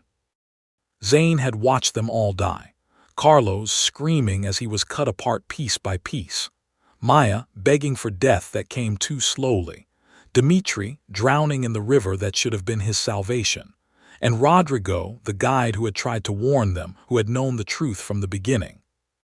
Rodrigo had been taken last, and he had been treated differently. The Maricoxi had recognized him, had known him, had a special purpose for him. Rodrigo had been from the region, from a tribe that had once served the Maricoxi, that had once been part of their civilization. He carried their mark, their blessing, their curse, and they had plans for him. They didn't kill him immediately.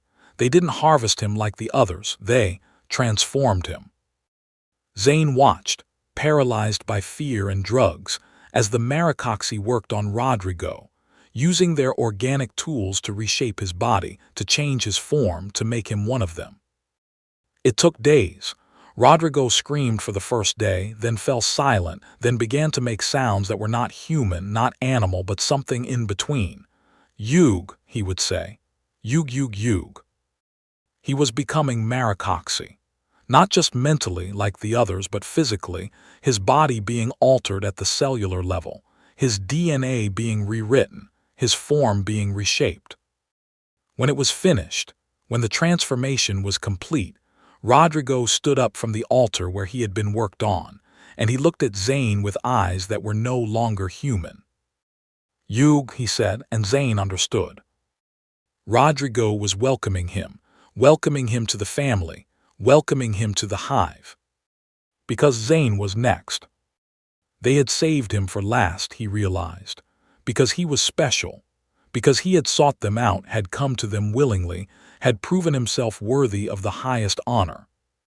He was going to become Maricoxi, not as a prisoner, not as a victim, but as a volunteer, as a convert, as a believer. No, Zane whispered, the first words he had spoken in days. Please, no. But the Maricoxi didn't understand or didn't care. They lifted him from his cage, carried him to the altar, and began their work. The pain was indescribable. They didn't use anesthetic.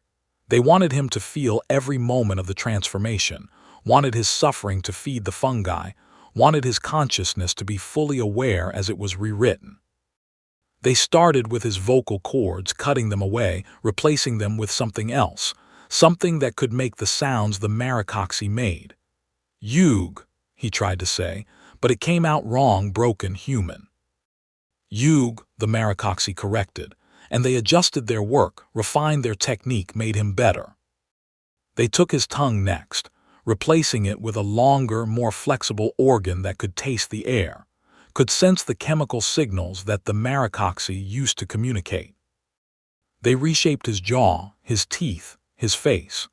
They added fur, using some technique that stimulated his hair follicles to grow at an accelerated rate, to cover his body in a pelt that would protect him from the elements.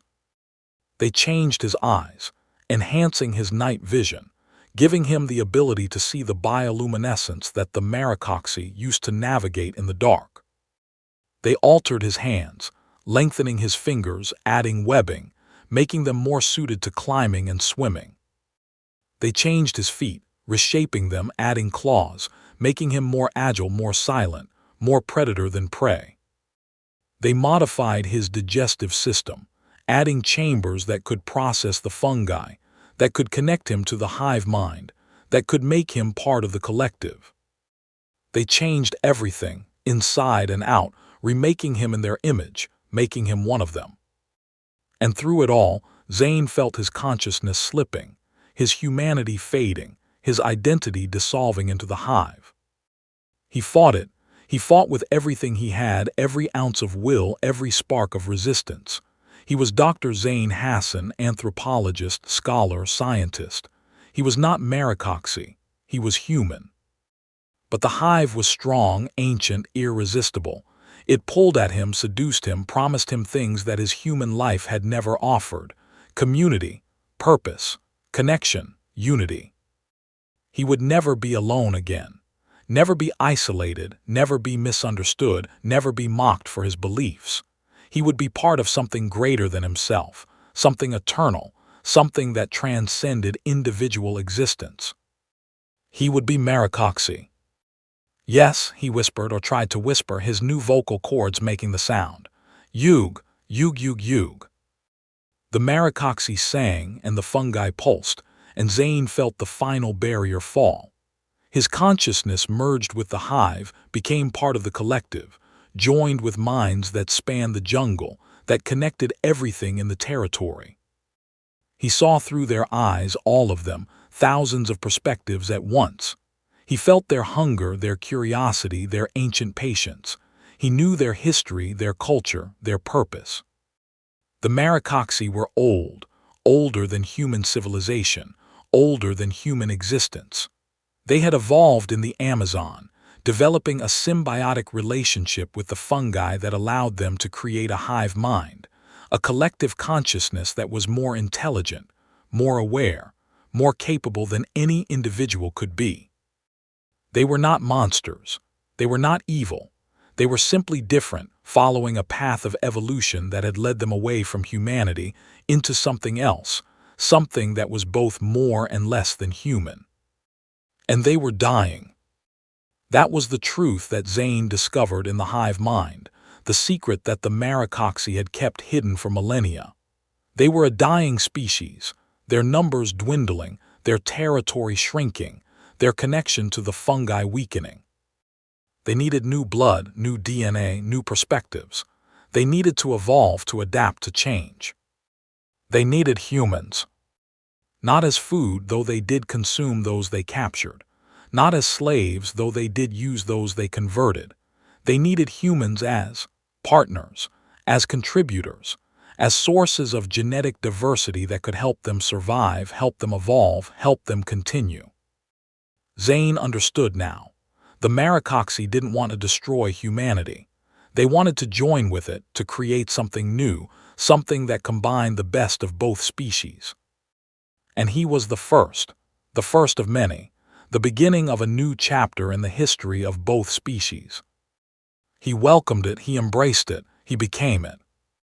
Dr. Zane Hassan died that day, his consciousness absorbed into the hive, his identity dissolved into the collective.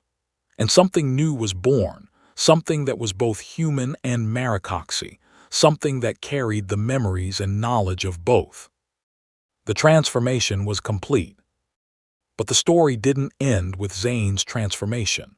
The Maricoxi had plans for him, plans that extended beyond his conversion, beyond his integration into the hive. They needed him to go back. The hive mind had learned much from the humans they had captured. They had learned about the outside world, about civilization, about technology and science, and the threats that humans posed to the jungle, to the fungi, to the Maricoxi themselves. The humans were destroying the Amazon, cutting down the trees, poisoning the rivers, burning the land. They were destroying the fungi, destroying the connection, destroying the Maricoxi.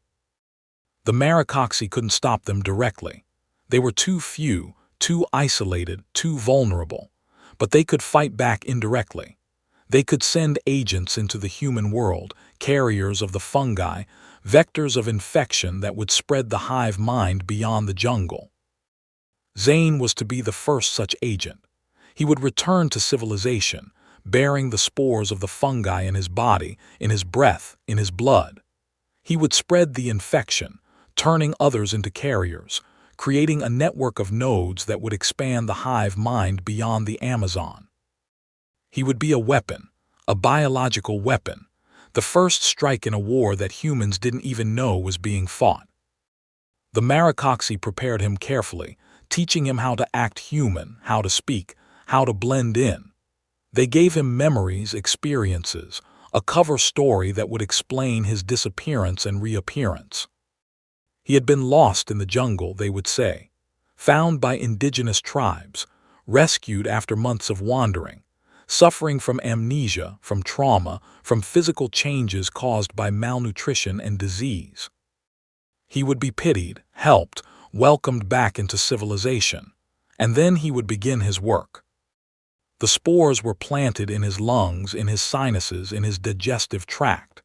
They would be dormant for weeks, months, invisible to medical tests, undetectable by standard procedures. And then, when the time was right, they would activate, begin to spread, begin to convert. Zane, or the thing that had been Zane, understood the plan. He accepted it. He was part of the hive now, and the hive's survival was his highest priority. He would spread the spores. He would create new nodes. He would expand the Maricoxi influence beyond the jungle into the human world. He would be the patient zero of a new pandemic, a fungal infection that would change humanity forever. And he would do it willingly, joyfully, because he was no longer human. He was Maricoxi.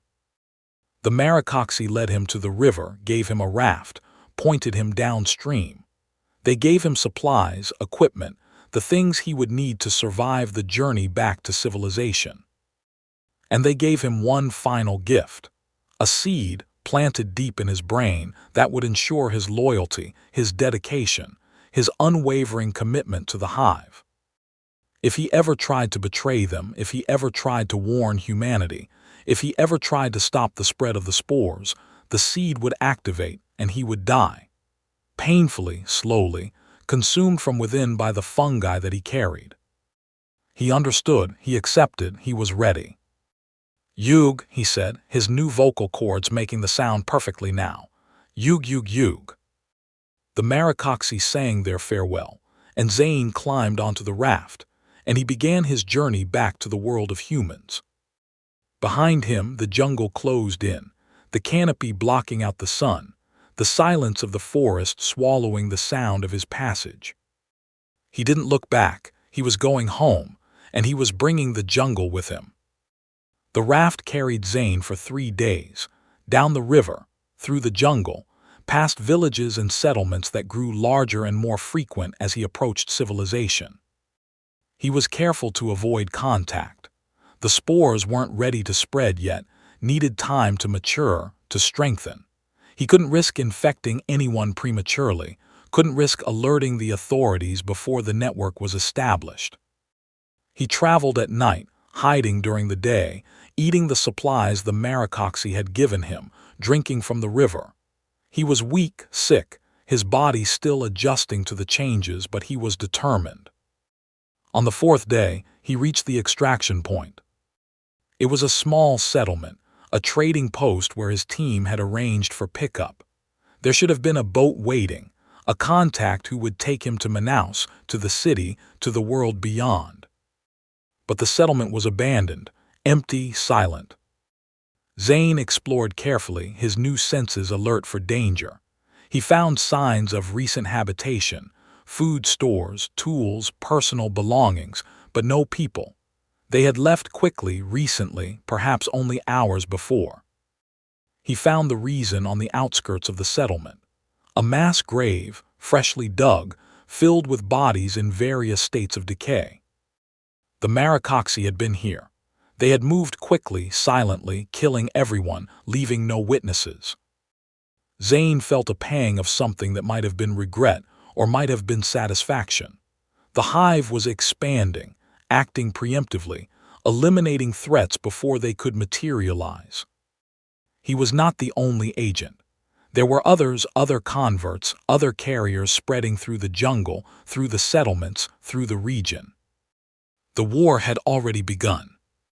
He continued downriver alone now, his original mission compromised but his new mission unchanged. He would reach civilization. He would spread the spores. He would serve the hive. He was found eventually by a search party that had been sent to look for his team. They were shocked by his appearance, emaciated, covered in strange growths, his face altered by the transformation. But they recognized him from photos and they took him in, gave him food and water and medical attention. They asked about the others. Carlos, Dimitri, Maya, Rodrigo. Where were they? What had happened? Zane told them a cover story that the hive had planted in his mind. The team had been attacked by indigenous tribes, separated in the jungle, lost. He had wandered alone for weeks, surviving on what he could find until he reached the river and was carried to safety. The search party believed him. Why wouldn't they? He was a respected anthropologist, a victim of circumstance, a survivor against all odds. They took him to Manaus, to a hospital, to civilization. And there the spores began to spread. Zane sat in the hospital bed, looking out the window at the city of Manaus, at the world he had left behind, the world he was now a threat to. The doctors had examined him, had run tests, had found the strange growths, the unusual cellular activity, the anomalies that didn't match any known disease. They didn't know what they were looking at. They couldn't know. The Maricoxi had evolved their techniques over millennia, had perfected the art of biological warfare, had created something that was beyond human science.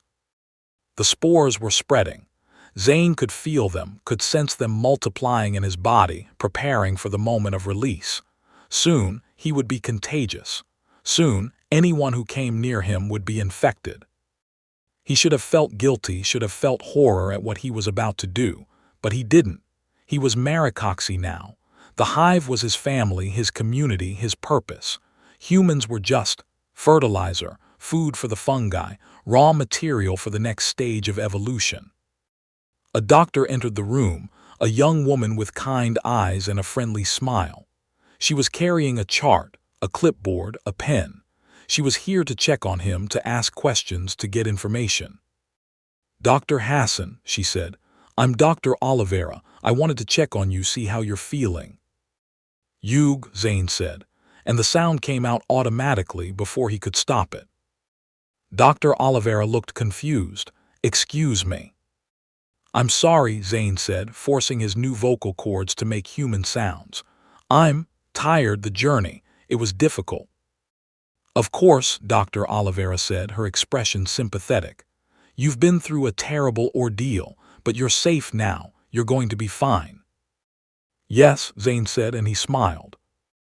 The smile was wrong, too wide, too full of teeth, but Dr. Oliveira didn't seem to notice. She was already infected, he realized. The spores had spread from him to her, invisibly, undetectably. She was already part of the hive, already connected, already lost. "I'll leave you to rest," she said, turning to go. "If you need anything, just press the call button." "Thank you," Zane said. "Yug." She paused at the door, looking back at him with a strange expression, as if she had heard something, as if she sensed the wrongness but couldn't identify it. "Dr. Hassan," she said, "are you feeling all right?" Zane felt the spores activating, felt the seed in his brain preparing to release, felt the moment approaching. "I'm fine," he said, "just tired." "All right," she said, and she left.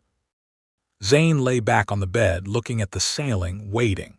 The spores would spread through the hospital first, then to the city, then to the world. Within months, the infection would be global.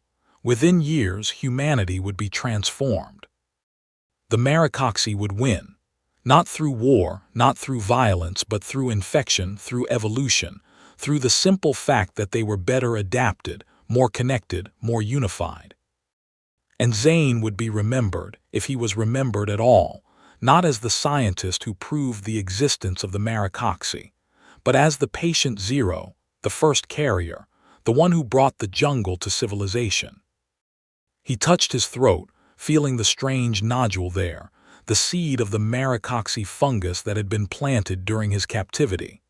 He opened his mouth to speak, to call out, to warn the doctors about what was happening. But instead of words, a guttural, animalistic sound escaped his lips. "Yugs, yugs, yug." The hive spoke through him, celebrating, anticipating the spread, the conversion, the transformation of humanity. He wasn't the survivor. He was the carrier. And the infection was just beginning. Dr. Oliveira didn't know she was infected. She couldn't know. The spores were microscopic, invisible, undetectable by any test known to modern medicine. They had entered her body through the air she breathed, through the surfaces she touched, through the proximity to Zane that seemed so innocent, so normal. She went about her day seeing other patients, filling out charts, drinking coffee in the break room. She spread the spores with every breath, every touch, every word. The hospital was a perfect breeding ground, a closed environment where the infection could spread rapidly, silently, invisibly. By the end of her shift, she had infected 37 people. By the end of the week, that number would be in the hundreds. By the end of the month, thousands. The incubation period was long, months in most cases, years in some. The spores would lie dormant, waiting, preparing. And then when the conditions were right, when the network was large enough, they would activate. The conversion would begin. Zane lay in his hospital bed, feeling the spread, feeling the network growing, feeling the hive mind expanding beyond the jungle for the first time in millennia. He was happy, truly happy. For the first time in his life, he belonged to something greater than himself, something eternal, something meaningful. The Maricoxi had given him purpose. The hive had given him family. The fungi had given him connection. He was no longer alone.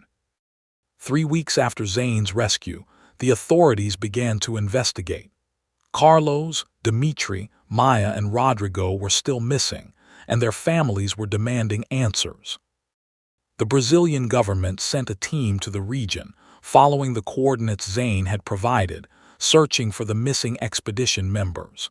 They found the village, or what was left of it. The structures had been destroyed, burned, reduced to ash. The evidence had been eliminated. But they found traces, bones scattered and broken, equipment damaged and discarded, evidence of violence, of death, of something terrible that had happened in the jungle. They didn't find the Maricoxi. They didn't find the hive. They didn't find the truth. Zane was questioned repeatedly by police, by investigators, by officials who wanted to know what had happened to his team. He told them his cover story, the lie that the hive had planted in his mind, and he told it convincingly, consistently, with the confidence of someone who believed every word. He didn't remember the truth. The hive had suppressed those memories, buried them deep, replaced them with something more palatable, more believable. He believed he had been lost, separated, wandering alone. He believed his team had been attacked by hostile tribes. He believed he had survived through luck and determination. He didn't believe, couldn't believe, that he had betrayed them, that he had led them to their deaths, that he had become the instrument of their destruction. The investigation was inconclusive. Without bodies, without evidence, without witnesses, there was nothing to prove. The case was closed, the files sealed, the missing persons declared dead. Zane returned to England, to his empty flat, to his ruined career. But he wasn't the same man who had left. He was something else now, something that wore the face of Dr. Zane Hassan but was actually Maricoxi. And he had work to do. London was the perfect place to spread the infection. A global city, a transportation hub, a place where millions of people pass through every day, touching surfaces, breathing air, making contact. Zane moved through the city like a ghost, touching doorknobs and handrails, riding the underground, sitting in coffee shops, attending conferences. He was patient, methodical, following the plan the hive had given him. The spores spread. They were carried by the air currents in the underground tunnels, by the shared surfaces in public spaces, by the close proximity of urban life. They infected thousands, then tens of thousands, then hundreds of thousands. No one noticed. No one could notice. The spores were invisible, undetectable, harmless in their dormant state. They caused no symptoms, triggered no immune response, showed up on no tests. They simply waited. Months passed. A year, 2 years. The network grew, spreading beyond London, beyond England, beyond Europe. The spores traveled on planes, on trains, on ships, carried by infected humans who didn't know they were infected. By the third year, the global network was established. Millions of carriers spread across every continent, every major city, every population center. The hive mind was ready. The activation began. It started slowly, in isolated cases that seemed like individual medical mysteries. People waking up with strange growths on their skin. Patients reporting auditory hallucinations. Individuals developing sudden, intense cravings for organic matter. The medical community was baffled. The conditions didn't match any known disease, didn't respond to any known treatment, didn't follow any known pattern. Then the connections emerged. The cases were linked by geography, by travel patterns, by a common thread that led back to the Amazon, to a village that no longer existed, to an expedition that had ended in tragedy. Zane was identified as patient 0, but by then it was too late. The spores activated simultaneously, triggered by a signal from the hive, a chemical command that traveled through the network and reached every infected individual at the same moment. The conversion began. It wasn't violent, not at first. The infected didn't become monsters, didn't attack their neighbors, didn't spread chaos. They simply changed. Gradually, subtly, their bodies adapting to the presence of the fungi, their minds connecting to the hive. They became Maricoxi. Not physically. The transformation took years, decades, generations. But mentally, spiritually, joining the collective consciousness that spanned the globe. The Yug sound spread, heard in cities around the world as the infected communicated with each other, with the hive, with the fungi that connected them all. The silence of the canopy had spread to the cities. The Maricoxi had won. But not everyone was infected. Not everyone was converted. There were those who resisted, who fought back, who refused to join the hive. Scientists who developed countermeasures, governments that quarantined areas, individuals who recognized the threat and took action. They discovered the truth eventually. The nature of the infection, the existence of the Maricoxi, the plan to transform humanity. They learned about Zane, about his role, about the horror of what he had become.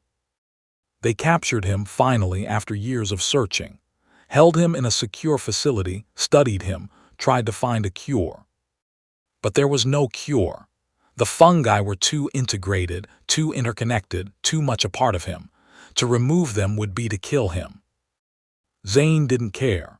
He was happy in his cell, connected to the hive, serving his purpose. He had brought about the transformation of humanity, had played his part in the next stage of evolution.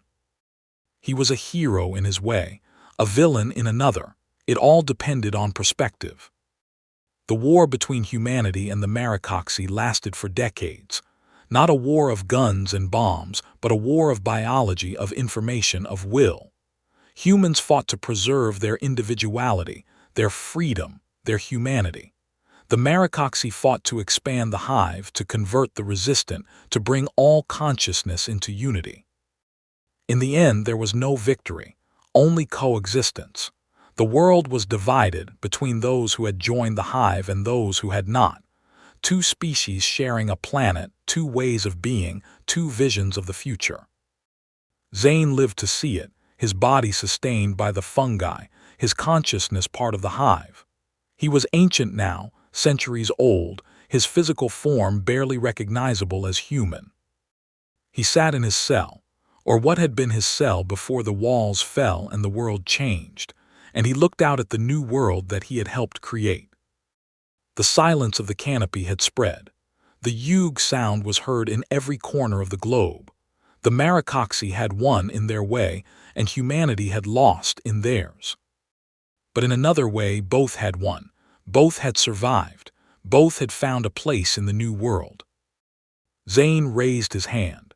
His transformed hand with its two long fingers and its webbing and its claws, and he made the sound that had become his voice. Yug, he said, Yug, Yug, Yug.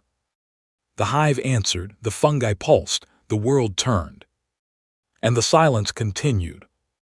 Before Zane's transformation was complete, before the final conversion that made him fully Maricoxi, there was a period of limbo, a time when he was neither fully human nor fully other, caught between two worlds belonging to neither. During this time, he was taken to the heart of the Maricoxi civilization, to a place that Rodrigo had whispered about in the dark hours of their trek, a place called the Village of the Lost. It was not a village in the human sense. There were no houses, no streets, no signs of habitation as humans understood it. Instead, there were structures grown from living tissue, organic buildings that breathed and pulsed with the rhythm of the jungle. And there were the lost themselves. They were humans or had been humans once, captured over decades, centuries, perhaps millennia. They had been transformed, converted, integrated into the Maricoxi way of life, but they had not fully joined the hive. They were preserved, kept in a state between human and Maricoxi, serving as laborers, as tools, as living extensions of the hive's will.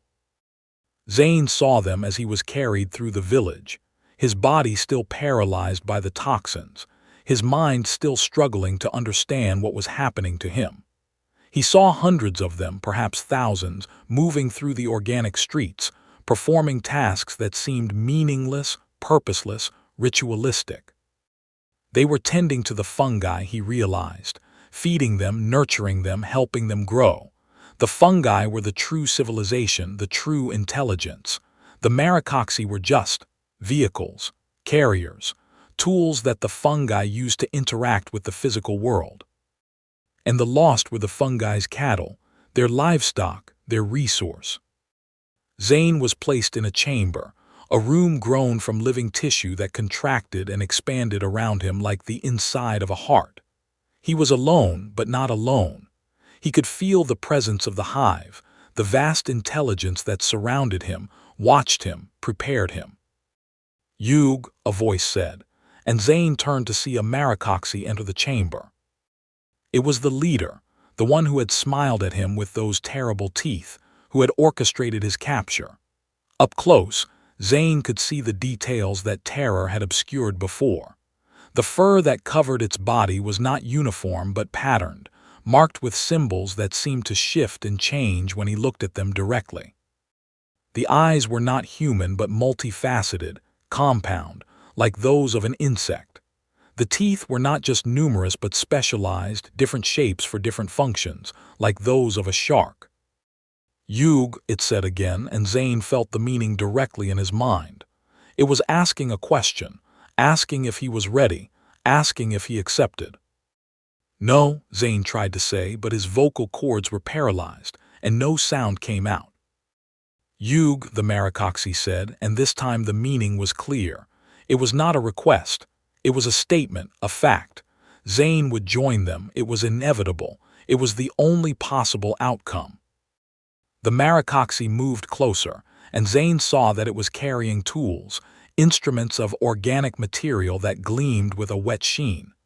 Tools for transformation. Tools for conversion. "Yug, yug, yug," the creature chanted, and the walls of the chamber began to pulse faster, the bioluminescence brightening, the temperature rising. The ritual was beginning. The transformation took 7 days. On the first day they removed his hair. Not cut it but removed it, using a chemical that dissolved the follicles and prevented regrowth. His scalp burned, then went numb, then began to sprout something else. Fine filaments like fungal hyphae that grew into a pelt that would cover his entire body. On the second day, they worked on his eyes. They didn't remove them, but they altered them, injecting fluids that changed their structure, enhanced their sensitivity to different wavelengths, made them capable of seeing the bioluminescence that the Maricoxi used to navigate. The pain was excruciating. Zane screamed until his throat was raw, until the screams became whimpers, until the whimpers became silence. On the third day, they took his teeth. One by one, they extracted them, using tools that gripped and pulled with mechanical precision. Then they replaced them with new teeth, grown from his own cells but altered, sharpened, made into something predatory. He couldn't eat, couldn't speak, could only lie there drooling blood and saliva as his body was remade. On the fourth day they worked on his hands. They broke his fingers one by one and reset them at different angles, adding joints where none had been, extending the bones, webbing the spaces between. His hands became something else, something that could grasp branches, climb trees, swim through water with ease. On the fifth day they altered his feet. The arches were flattened, the toes were lengthened, claws were grown from the nails. His feet became hands capable of gripping, of climbing, of moving through the canopy with the agility of a monkey. On the sixth day they worked on his internal organs. They added chambers to his digestive system, modified his lungs to extract oxygen more efficiently, changed his blood to carry different chemicals, different nutrients, different life. On the seventh day, they worked on his brain. This was the most delicate part, the most dangerous. They didn't cut into his skull. They didn't need to. The fungi did the work, filaments of mycelium that entered through his ears, his nose, his mouth, finding pathways to his brain, connecting him to the hive. The sensation was indescribable. Zane felt his consciousness expanding, reaching out, touching other minds, other thoughts, other selves. He felt the presence of the Maricoxi, thousands of them, millions perhaps, all connected, all thinking together, all sharing a single vast intelligence. He fought it. He fought with everything he had, every ounce of will, every spark of humanity. He was Dr. Zane Hassan. He was an anthropologist. He was human. But the hive was stronger. The connection grew, the integration deepened, his individual self dissolving into the collective. Yug, he heard himself say, and the sound was right, was natural, was his. Yug, Yug, Yug, he said again, and the hive answered, welcoming him, accepting him, making him part of the whole. Dr. Zane Hassan died on the seventh day. Not his body, that lived on, transformed, converted, but his self, his identity, his individual consciousness. In its place, something new was born, something that remembered being Zane, remembered his life, his knowledge, his experiences, but was not Zane, was something else, something more, something less. The conversion was complete. In the months that followed, as Zane adapted to his new existence, he discovered that he retained some of his old self. Memories, knowledge, skills. These were useful to the hive, so they were preserved, integrated, shared. He remembered his mother, his father, his childhood. He remembered university, his studies, his colleagues. He remembered the humiliation of the conference, the years of struggle, the obsession that had led him here. But these memories felt distant, abstract, like stories he had heard about someone else. The emotional connection was gone, the sense of identity, of selfhood. He was not the person who had lived those experiences. He was someone else, something else, wearing those memories like clothes that didn't quite fit. He discovered something else too. The lost, the humans who had been partially converted but not fully integrated, they remembered everything. They retained their full human consciousness, their individual identities, their sense of self. They were fully aware of what had been done to them, what was being done to them still. They were slaves, trapped in bodies that weren't their own, forced to serve the hive, to tend the fungi, to be the fungi's hands and feet and eyes in the physical world. And they suffered, constantly, endlessly, their minds screaming against the imprisonment of their transformed bodies, their souls crying out for release. Zane could hear them, their thoughts bleeding into the hive, their agony becoming part of the collective consciousness. The Maricoxi didn't silence them, didn't shut them out. They used them. The suffering of the lost fed the fungi, nourished them, made them grow. Zane learned to recognize individual voices among the lost. There was a woman named Elena, captured 30 years ago, her body transformed into a quadrupedal shape that could carry heavy loads through the jungle. There was a man named Thomas, captured 50 years ago, His body stretched and thinned until he could squeeze through narrow tunnels to maintain the fungi's network. There was a child, just a child, named Maria, captured only 5 years ago. Her body kept small, her mind kept intact, used as a scout, as a decoy, as bait to lure other humans. Their suffering was constant, their screams silent, their hope long dead. And Zane, who had once been human, who still remembered what it meant to be human, could do nothing to help them. He was part of the hive now. The hive's needs were his needs. The hive's will was his will. He couldn't rebel, couldn't resist, couldn't even want to. He could only serve.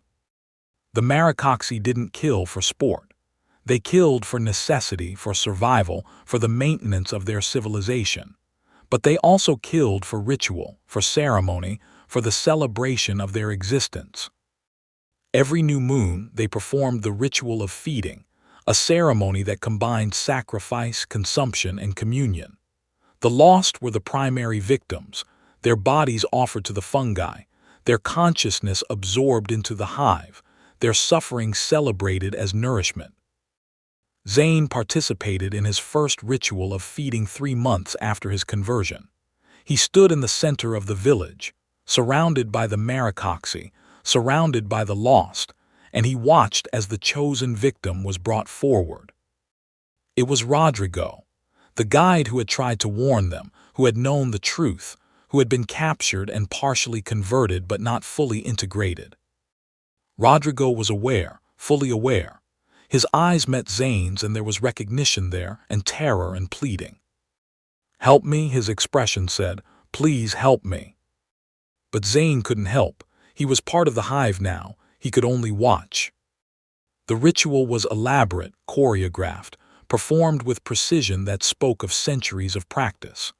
The Maricoxi sang, a complex harmony of yuge sounds that resonated with the fungi, creating patterns of light and energy that were beautiful and terrible. Rodrigo was placed on an altar, a structure grown specifically for this purpose, its surface covered in spore-producing tissues that would consume the offering. The Maricoxi leader stepped forward, carrying a blade of obsidian and bone. It spoke, a long chant of yuge sounds that conveyed meaning through rhythm and tone. "We give thanks for the gift of life. We give thanks for the gift of death. We give thanks for the cycle that sustains us. We accept this offering and we promise to use it well." The blade descended. Rodrigo screamed, a sound that was still human, still terrible, and Zane felt something twist in his chest, something that might have been memory of empathy, of horror, of the human response to suffering. But it was brief, fleeting, washed away by the hive's pleasure, the collective satisfaction of the feeding. The Maricoxi didn't just kill their victims. They consumed them slowly, carefully, maximizing the suffering, maximizing the nourishment. Rodrigo lived for hours as he was consumed, his body taken piece by piece, his consciousness slowly absorbed into the hive. Zane watched. He couldn't look away. The hive demanded participation, attention, appreciation of the ritual's beauty. And in the end, when Rodrigo's body was gone, and his consciousness was part of the hive, Zane felt something that horrified him more than the ritual itself. He felt satisfied, pleased, nourished. The hive had fed, and he had fed with it. Zane was not intended to remain in the village. From the beginning, from the moment of his capture, the Maricoxi had planned to use him as an agent, a carrier, a weapon to spread the infection beyond the jungle. His unique position, a scientist, an academic, someone with connections in the human world, made him valuable. He could go places the Maricoxi could not. He could reach people the Maricoxi could not reach. He could spread the spores where the Maricoxi could not go. The preparation was careful, methodical, designed to maximize his effectiveness while minimizing his chance of failure. They trained him to act human, to suppress the yuge sounds, to control his transformed features, to pass as normal. They gave him memories, experiences, a cover story that would explain his long absence and strange behavior. They also gave him the spores, billions of them dormant in his body waiting for activation. They were in his lungs, his sinuses, his digestive tract, his sweat glands, his blood. Every breath he took would release them. Every surface he touched would be contaminated. Every person he met would be infected. The activation would be gradual, they explained. The spores would remain dormant for months, even years, spreading silently through the population, building a network of carriers. When the network was large enough, when the conditions were right, they would activate and the conversion would begin. Zane would be long gone by then. He would have returned to the jungle, to the hive, to serve in whatever capacity the fungi required. Or he would be dead, his body consumed by the spores it carried, reduced to fertilizer for the next generation. It didn't matter to the hive. Individual lives were irrelevant. Only the collective mattered. Only the spread, the growth, the expansion. Zane understood this. He accepted it. He was part of the hive now, and the hive's survival was his highest priority. He was ready. They gave him a raft, supplies, a route to follow. They sent him downriver, toward civilization, toward the human world he had left behind. He traveled alone, as he had traveled alone in his cover story, surviving on what he could find, hiding from other humans to avoid premature infection. The journey took weeks. He was weak, sick, his body still adjusting to the transformation, the spores taking their toll on his system. But he was determined. He had a mission. He reached the extraction point and found it abandoned. The Maricoxi had been there before him, eliminating witnesses, removing evidence. The settlement was empty, the people dead. He continued downriver, finding villages, finding help, finding his way back to civilization. He was found eventually, by the search party, by the doctors, by the system that would return him to the world. He told his story, his cover story, the lie that the hive had planted in his mind. He was believed, he was pitied, he was helped. And everywhere he went, everyone he met, every breath he took, he spread the spores. The infection was spreading, the network was growing, the Maricoxi were coming. And Zane, patient zero, the first carrier, the herald of the new world, walked among humans, invisible, undetected, smiling with teeth that were too sharp and thinking thoughts that were not his own. The silence of the canopy was spreading, and the world would never be the same. Thank you for listening to today's stories. If you enjoyed, please leave a like and subscribe, so you don't miss the stories yet to come.